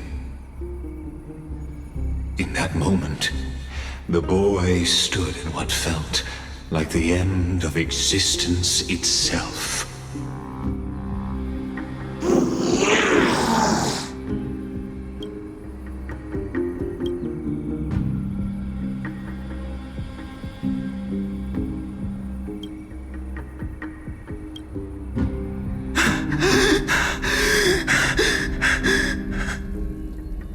These creatures, they're everywhere. Someone. Anyone. Where are you?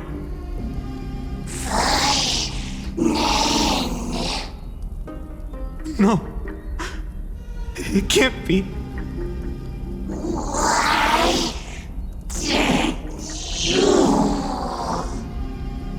You.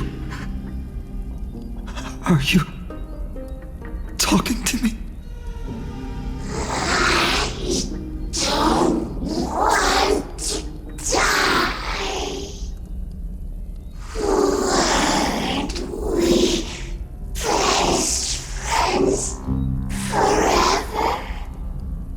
No.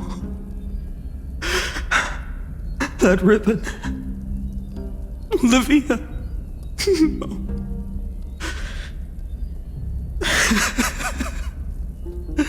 I should have known. Save us. Save us.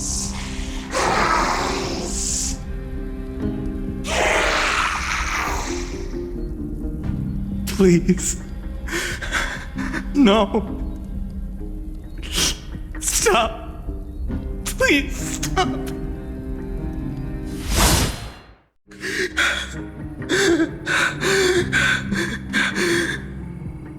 Olivia, I'm so sorry.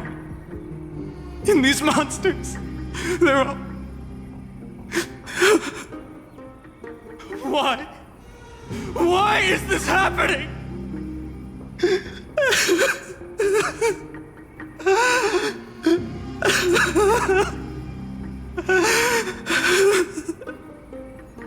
When the black tide arrived, the wavering boy found resolve in his companions, and together they ran toward their first battlefield. In the far-off future, the land of Amphorius would bear the marks of the hero's footsteps. With sword in hand, he would inscribe an eternal mark in the golden epic. And when dawn broke over scorched earth, a boy, covered in wounds, buried the dead one by one. His silence heavier than the earth he moved.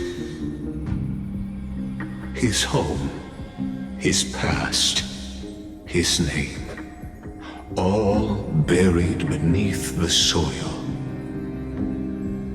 His feet carried him forward, over the pillar of stone, beyond the chalice of plenty, through the deadly fogs of the hand of shadow. He wandered without direction, like a withered leaf drifting in the wind, through countless city-states. The smiling visage of the white-haired swordsman was etched into memories. Yet he did not walk without purpose. Deep in his heart, a voice always guided him forward to fulfill the wishes he had inherited, to brave peril, and to do all that was within his power to save those who needed saving. Those words his friends spoke long ago, when his journey began, lingered. Protect those who must be protected. The words were few, but they gave him all the certainty he needed. That's what it means to be ordinary and choose to be more. Onward he walked, until the call of the flame chase journey thundered across the land. In the vision painted by prophecy, humanity would triumph over the gods, seize the core flames, and ignite a new dawn for Amphorius. Yet losses are a constant on the flame chase journey, where life too seems as small as a speck of dust. Only one who treats the world as their teacher can bear its eventual destiny. Are you prepared for such teachings? The voice within spoke, and he answered softly. No matter. My existence is of no consequence. When the Gold Weaver called, he answered, traveling to the holy city. There the elders met his warrior's spirit, with nothing but scorn, condemning him to the barracks in derision. No one saw it coming.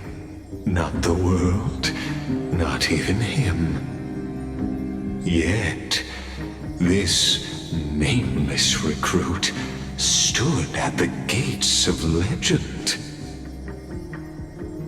And there, at last, he found the ones who would walk his path right beside him.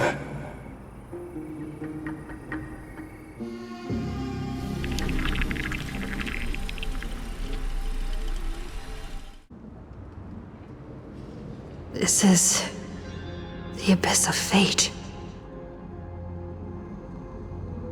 Hold on. Finance here too? And is that Mighty and Trinen?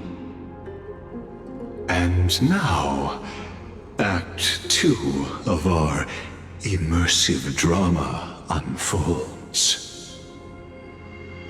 They're evacuating the temple. Why now? Are you insane? That blonde man is the Crown Prince of Krymnos. Mess with him, and every last person in this city could wind up dead.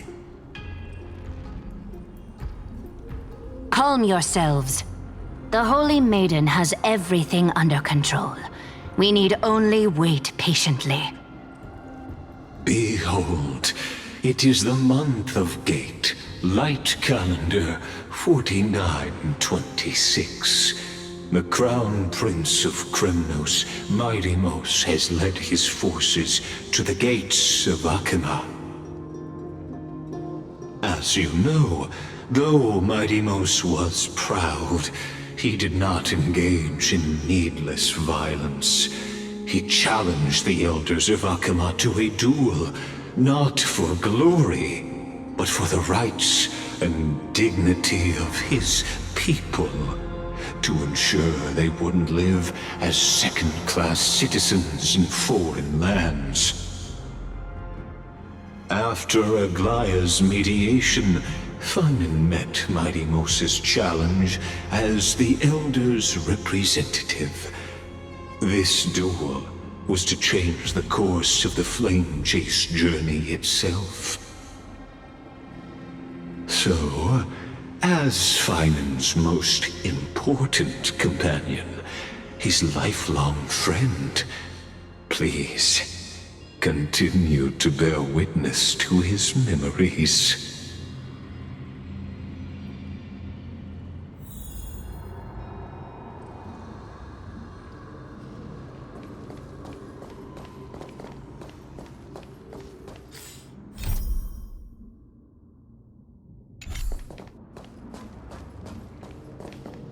Is this your idea of an honorable duel? Bloodshed isn't the way. We and Aggie don't want to see Chrysoceres turn on each other. True warriors know when to sheathe their blades. The impartial Talantin shall oversee this duel. You need only place your offerings upon their scales. Something that has more weight than the fate of the world. Which means only those who understand the world's weight are worthy to carry it. Is this how you plan to test our convictions? Well, Kremnoan, looks like you won't be able to punch your way through this one. It makes no difference. One last chance, new recruit. Walk away and I'll spare your life. Otherwise, come and face me. I'll give you a warrior's death. Hard to imagine they once clashed like this. Holy Maiden, I can't help but feel like a pawn that has stumbled into some greater political game. Every hero was once a child, and every child must grow. That's so. I don't even know why I'm standing here right now. Look at me. Just a common soldier. Since swordsmanship won't decide the winner, Lady Goldweaver should be here instead. My devotion to the Holy City could never compare to hers. What if we told you this duel isn't about winning or losing, but rather in the choice you make? Are you saying that Lady Goldweaver is testing me? Every Chrysosaur is indispensable to the Flame Chase journey. And you and the Crown Prince of Kremnos are both a part of the prophecy. What the duel marks is not an ending, but a beginning. So, listen to your heart. We wish only to hear your answer. True enough. The voice within has never failed me. It doesn't matter what the result is. I'll give it everything I have. Spoken like a Chrysosaur. Now go, Finon. Your journey has only just begun.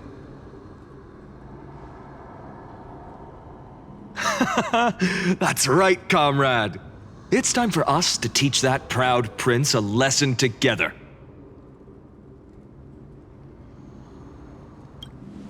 Well, if we lose, we'll find out, won't we?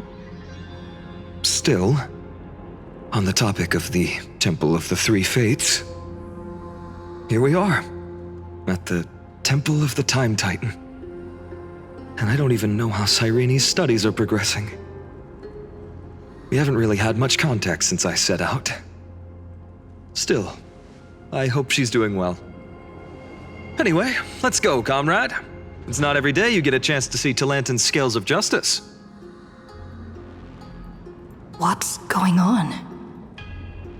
Did he just say Cyrene's studying here? But how is that possible? Wasn't she? Of course, Lagus disappears right when I need answers. Forget it. I need to catch up with Finon first.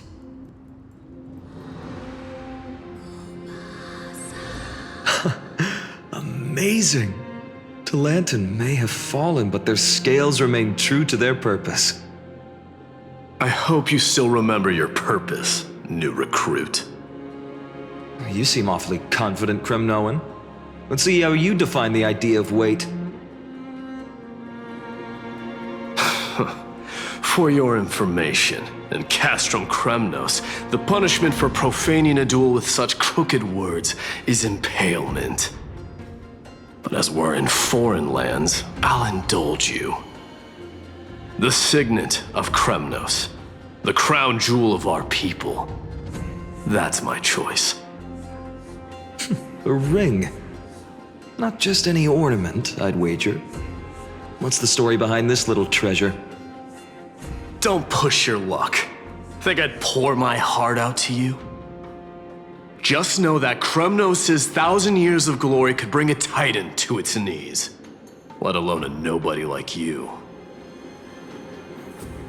So to him, glory and his people outweigh the entire world.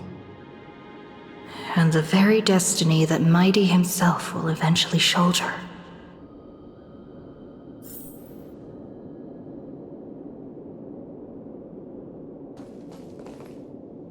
That's easy for you to say. I'm just a Holy City guard up against Kremnos' walking war machine of a prince. Don't you think this is a little bit too unfair? Don't overthink it, Finon. Trust your heart.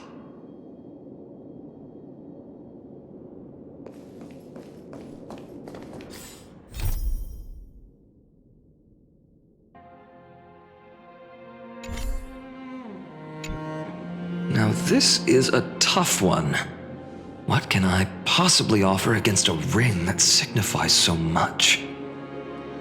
Well, comrade, what does your gut tell you?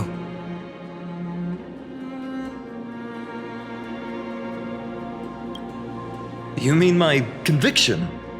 But just resolve isn't enough, is it? Unless I literally gave my heart. No way! Only an Idonian would do something that crazy. In the end, there's only one thing I can trust. The deliverer that appeared in my life on that day. How ironic. I can't even look at this card properly, much less follow where it leads.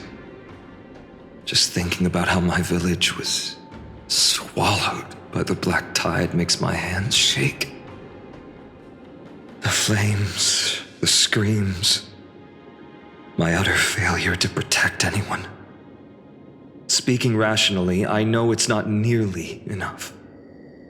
Addis Elysiae was just a small village. Its loss barely a scar on Amphorius' face. But here and now, my heart says something else. This card. It's everything I have left.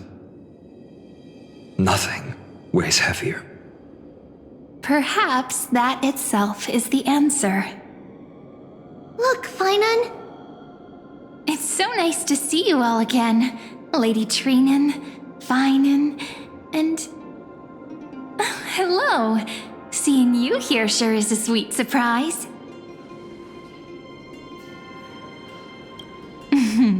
Why so surprised? Could it be... Did you miss me? Cyrene? This is incredible. I was literally just thinking about how you might be here.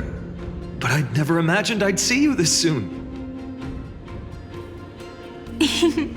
I was supposed to leave with the priests, but then I heard Lady Maiden was with a white-haired young man. I figured it had to be you, so I snuck back here. That's Cyrene for you. Unfortunately, this isn't a good time for reminiscing. That Cremnoan over there. Still playing house, boy? You get the idea. Quite the hothead. You know, you two just might get along. Don't worry, you already know what the answer is, don't you? If that's your choice, I am with you.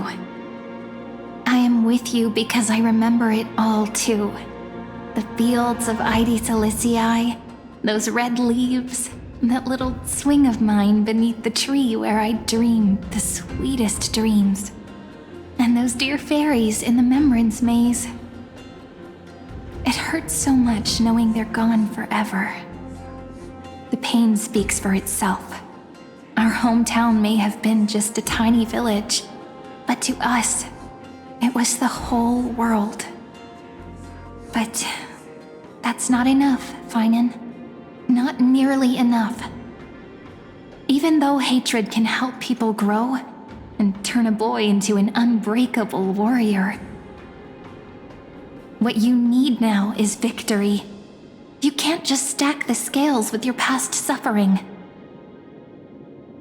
You have to throw the weight of your future onto them as well. The future? What do you mean? Maybe that was a bit too cryptic for you, but it's actually really simple. Why not have our mutual friend here stand on the scales with the deliverer? How about it? Can you help us?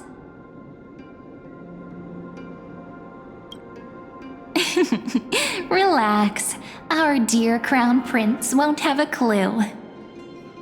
Let's try that. The fate of Akama hangs on this duel. I must claim victory, for their sake. I will stake everything I have. Stand with me, comrade. and we shall become heroes.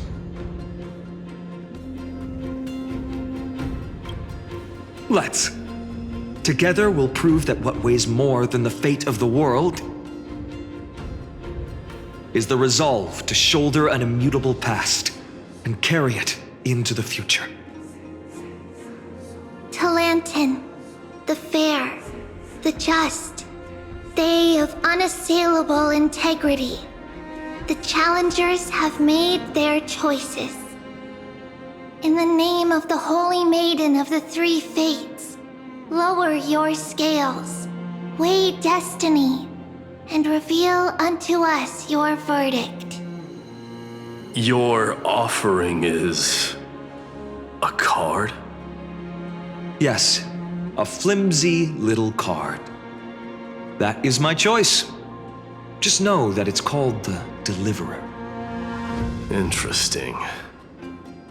Very well. If you can beat me with this card, then that's what I'll call you from now on. It's a deal.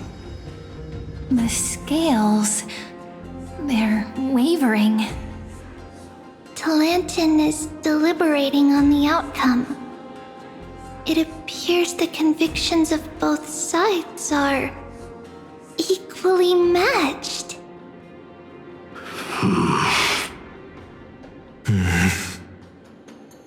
This is suffocating. Like the whole world's weight is on my shoulders. But I believe what my heart tells me.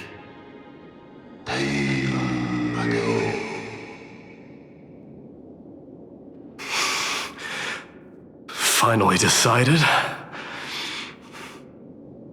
Hear thee, children of humanity. I shall pronounce judgment, for the difference is now clear. The one whose offering weighs more than the fate of the world is...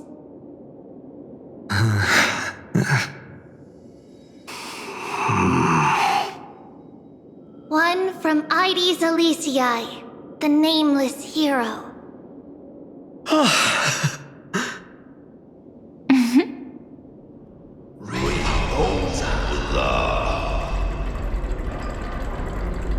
However, heed this. The true weight of conviction originates not from itself, but rather in that which tips the scales, hope itself. What's that supposed to mean? I think the Titan means that it's not anyone's personal convictions that outweigh the fate of the world.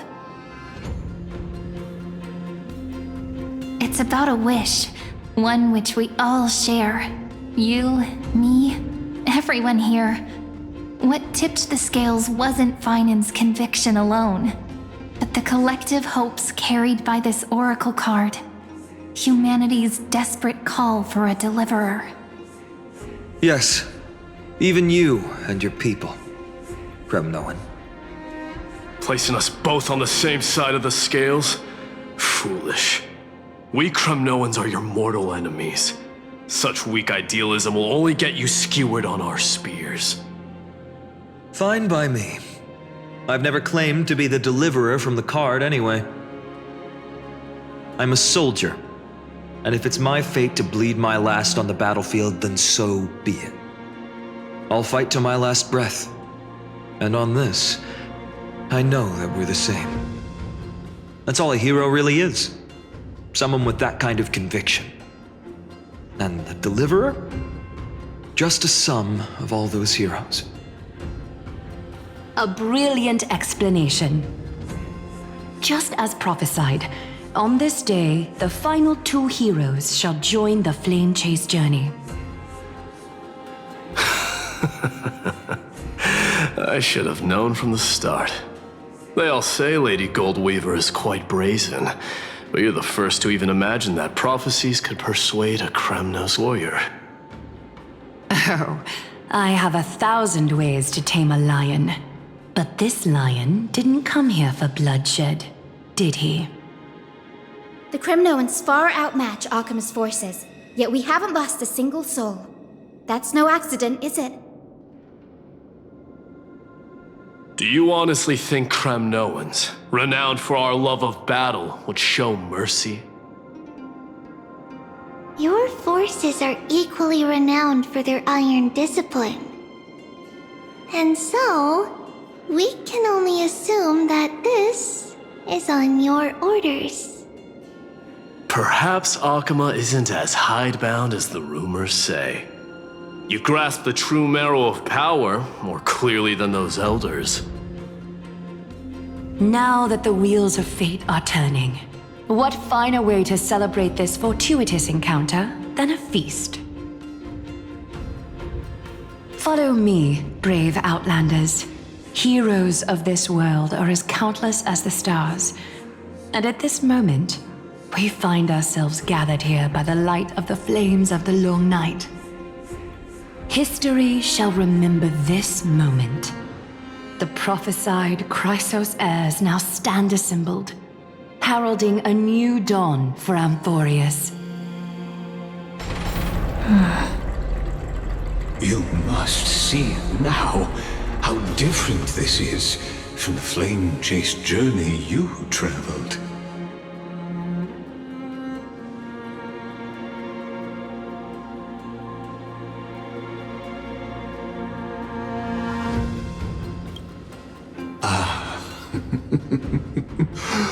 Who? Perhaps the role is not that of a person who really existed. Notice how only two particular individuals seem aware of your presence. Patience.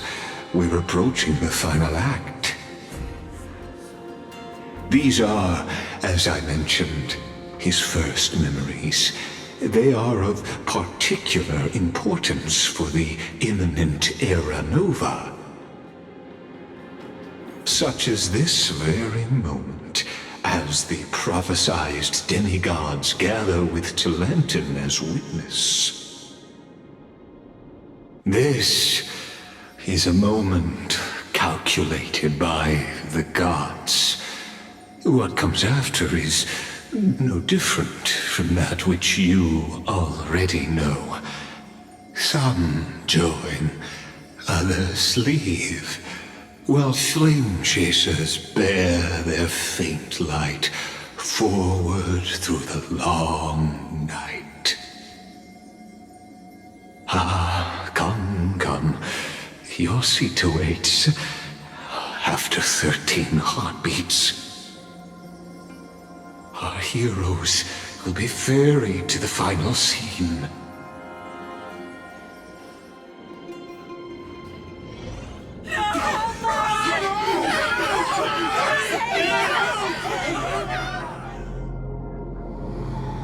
They say that the heroes of this world should be as countless as the stars.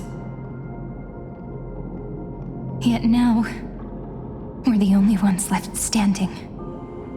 So, in the end, the black tide still swallowed everything. The West stands protected by mighty Kremnoans. It will hold for the time being. Professor Anexa deployed wards in the north and east before. Their effectiveness is untested, but I believe in him. And Akama.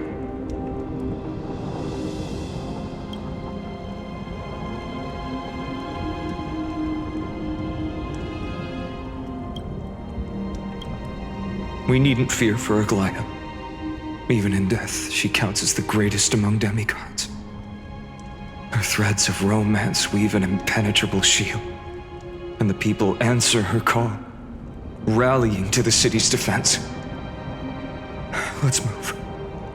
Catholi has given their core flame. We must complete the Era Nova before the next entry hour. For Amphorius. That only leaves 3 hours. So, this is the last time we'll see her. Finan, we set out on this journey to answer the world's desire, didn't we? That's what it means to be a Chrysos heir. So has it always been. Then why? Why must Emphorius' wishes be so cruel? We made the best choices we could, whenever we could. But in the end, the prophecy that led us, this black tide swallowing everything. Why does it look like this? I don't know. We haven't had any other choice except to move forward. Not for a long time now. Even if we only see the long, long night ahead, I still believe that through it, we'll find the dawn on the other side. Beyond these flames, a new sun will someday rise. So, to the Temple of the Three Fates.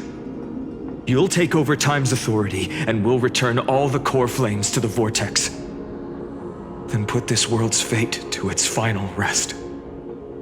After which, we shall all face oblivion, or embark on one final grand journey.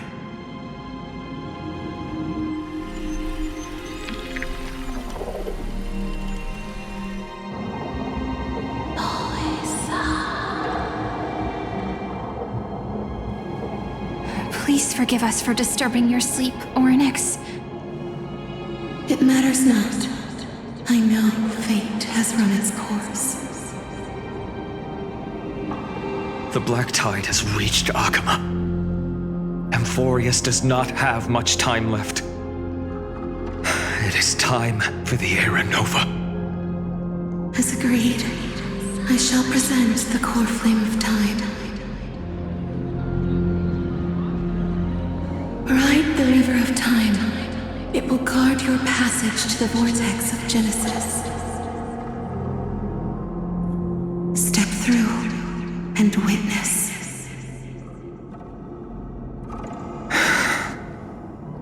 Professor Anaxa proved the truth of Genesis with his sacrifice.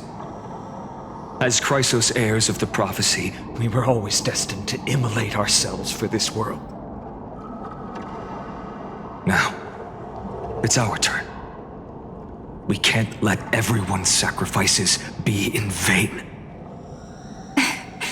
I don't need another pep talk, Finan. After all, we've been ready to fight fate ever since we left the village, haven't we? Yeah. Come.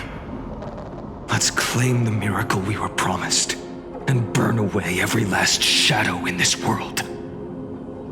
And then rise as the first light of a new world. Light calendar 4931, the third week of the month of Evernight. Welcome, my lady, to the end of the flame chase. And the end of all things. The Titan has revealed the gateway of fate. Please, accept the invitation to step across the threshold and behold. Beyond this gate lies the new world that our heroes sought through their trials, as well as the terminus that the owner of these long memories has been hurtling towards their entire life.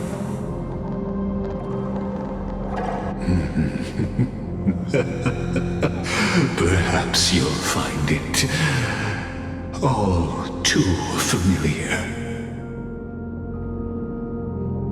Then you'll understand how the mortal called Finan shouldered the world's weight.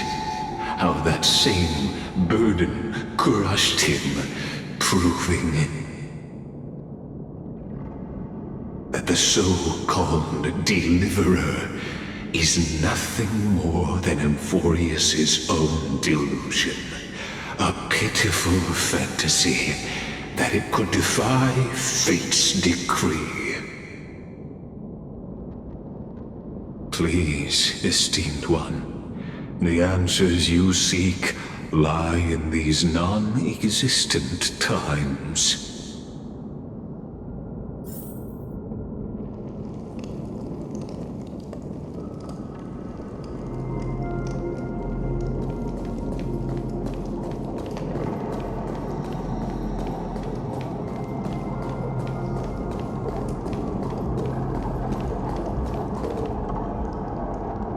The future revealed by the Titan. Just what will we see? The future revealed by the Titan. Just what will we see?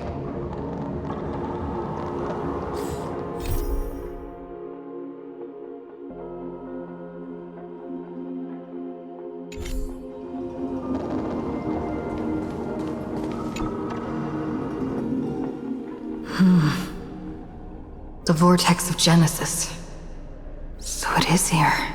But just what is this?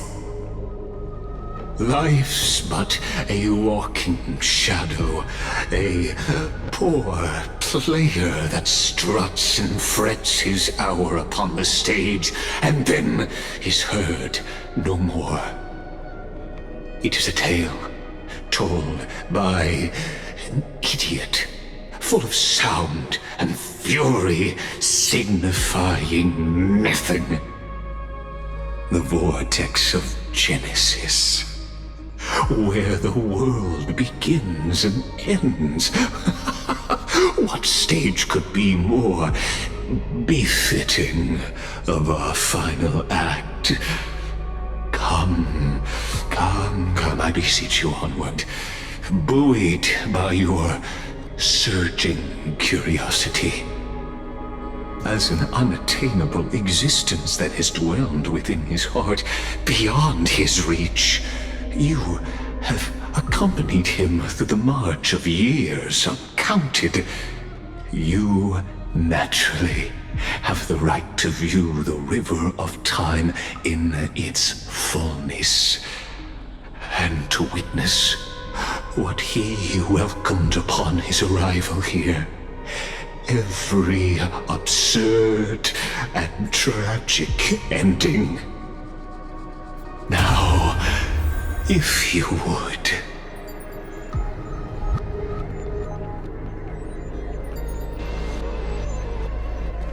My journey to the Era Nova. When the Era Nova comes, the skies will clear again. Oh, Deliverer. Enough talk. Don't you walk alone. Go. Make the... Now what if there's only one person left to... excuse for an error. I just know, beyond the Era Nova. Go on, Snowy! Make the Era...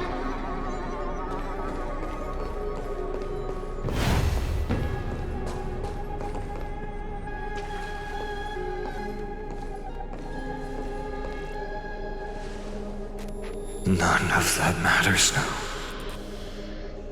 This brutal, flame-chased journey has stripped away my delusions. I know the future is in some peaceful paradise with gentle west winds, just waiting to welcome us to step in.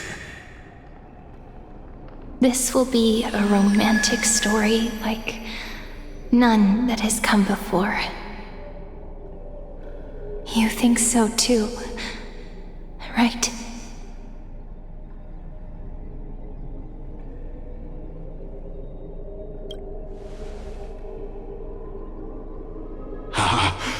Indeed, in his memories, such a scene replays over and over. Though the details may differ, this remains ever the same. All shall bid farewell to one, and that person alone will witness the miracle. A total of 33,550,335 times.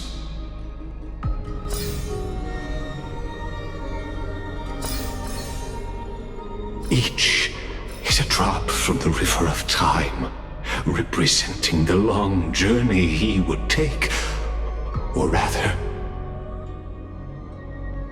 a never-ending cycle.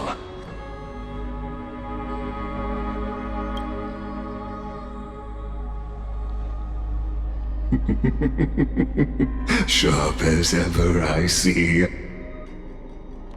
Seeing is believing.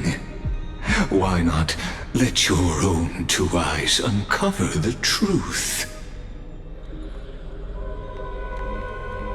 Or perhaps you can simply walk straight to the final truth. See the true face of the character you play, and witness the ultimate nature of the Chrysos heirs, flame-chased journey, and the cycles of Amphorius. Please, take your time. Look around as much as you wish.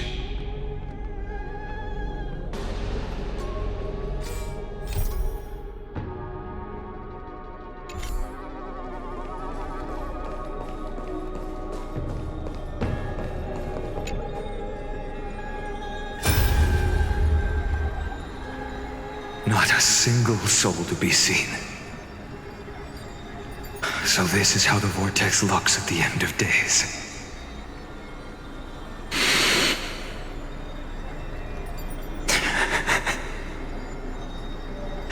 Looks like I've got company after all. But since you've made it here... So, in the end you succeeded. Executioner.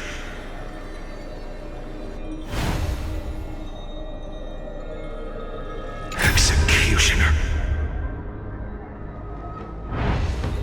Executioner.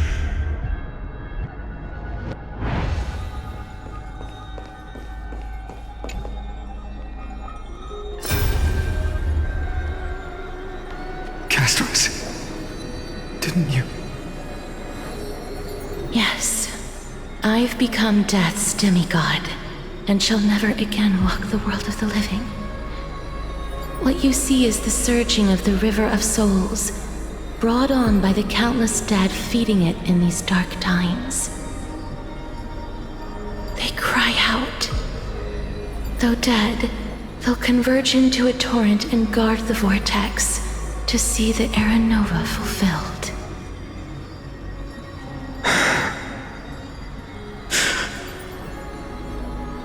I will take all the wishes of the departed with me. Please, everyone, fight with me to the very last. I hear them. The dead hail you. They're prepared. Go on, Deliverer. We'll keep that executioner in our shadows. The path before you leads to light and eternal flames.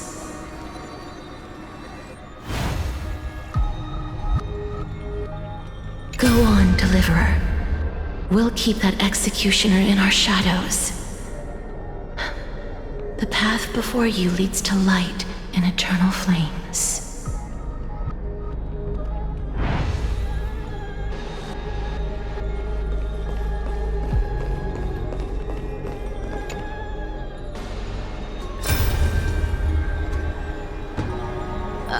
There's water everywhere. This place is always all wet and sticky. Even my tail's getting heavy. Plus that burnt smell. And that sizzling noise. Yikes. Nobody from Dolos could stand this. So you feel it too, huh? Go on then. I'll handle the filth. Do what you need to do. Let me fight with you. Better odds with two. Hey, remember what the seamstress said? You know what really matters. Yeah. I'll leave it to you then. Wow, someone's not shy. Just so you know, I'm not in the business of making losing deals. I'll distract that executioner. You go turn the world's biggest lie into truth. Let me become the first wind of your new world.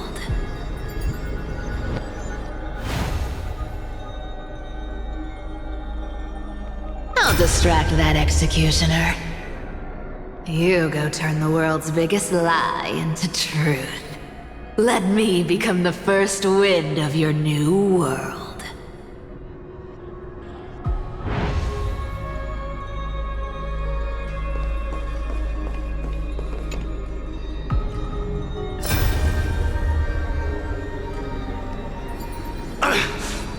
Shut up and get out of here! Are you crazy, Mighty? Immortal or not, even if you're the demigod of strife. Oh, I'm still no match for them. No, I know you can. I just wanted to request that you witness the Era Nova with me. Together, let's prove that we're enough to transcend the prophesized fate. Could it be that now, at the critical juncture, our mighty deliverer is chickening out, scared of a stupid prophecy?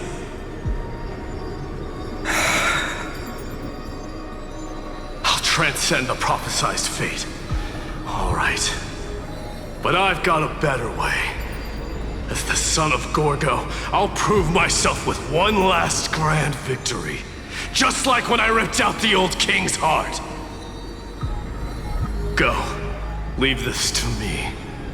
If the black tide creatures block out the sun, then we Kremnoans will fight in the shade.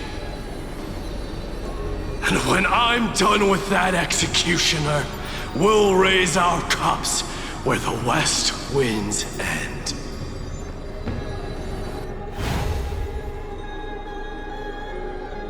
And when I'm done with that executioner, we'll raise our cups where the west winds end.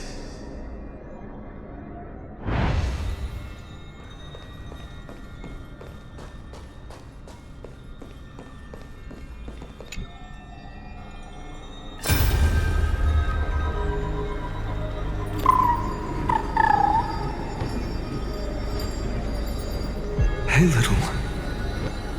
Are you scared?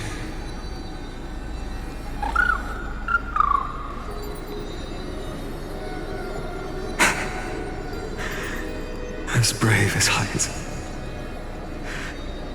Stay close, little Ika.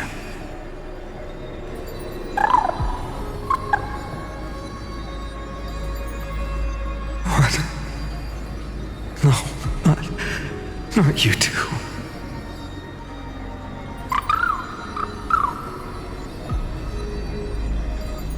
I see. I won't squander your kindness. Your hopes. So please, keep this bit of sky standing for me.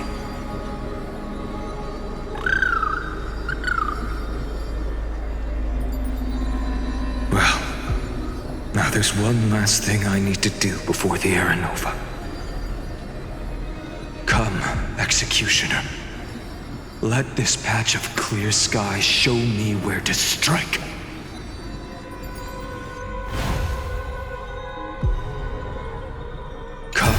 Executioner. Let this patch of clear sky show me where to strike.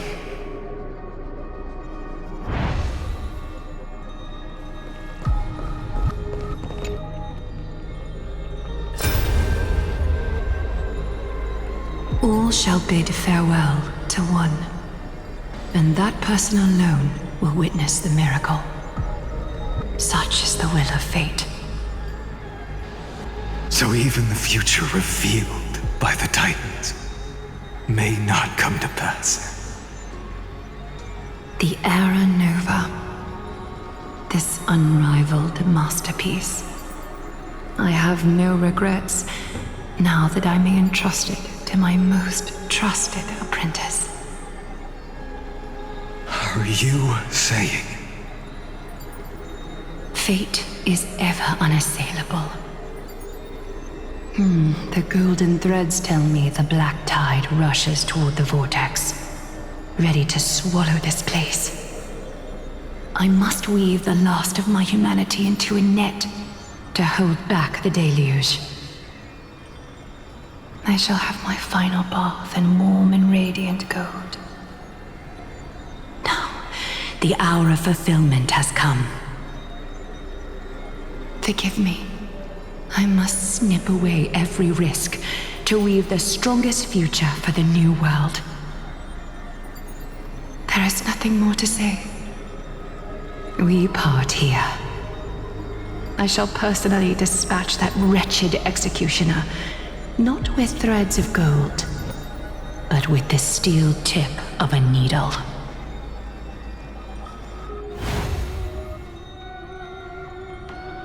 There is nothing more to say. We part here. I shall personally dispatch that wretched executioner, not with threads of gold, but with the steel tip of a needle.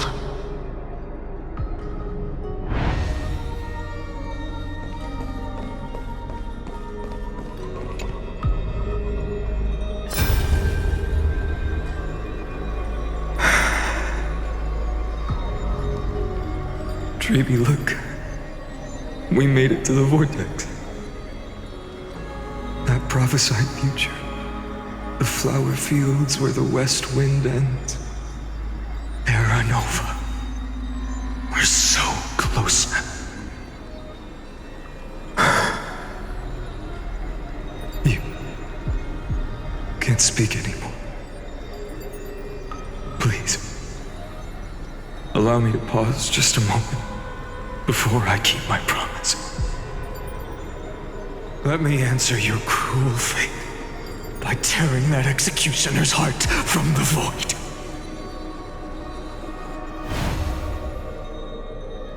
Let me answer your cruel fate by tearing that executioner's heart from the void.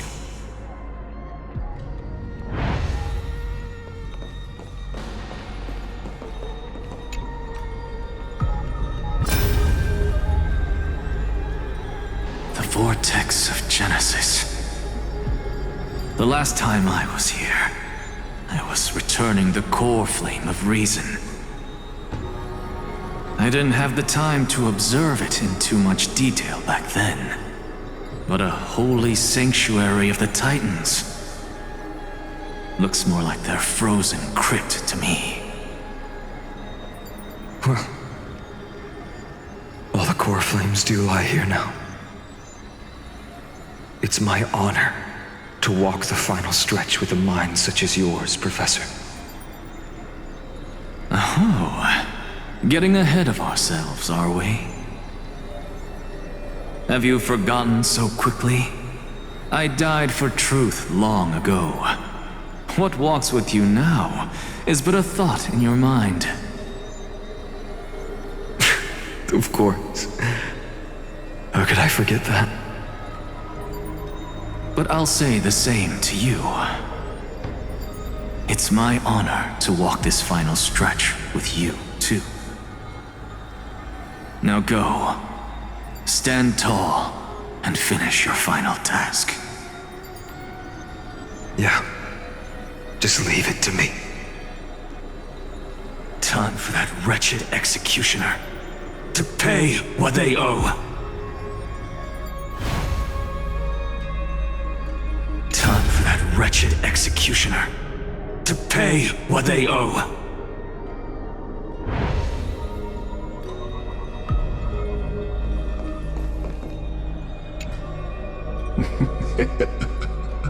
You really think you're prepared? Allow me to give you a warning most earnest. Once you see what these memories hide, the world's course will be forever irreversible.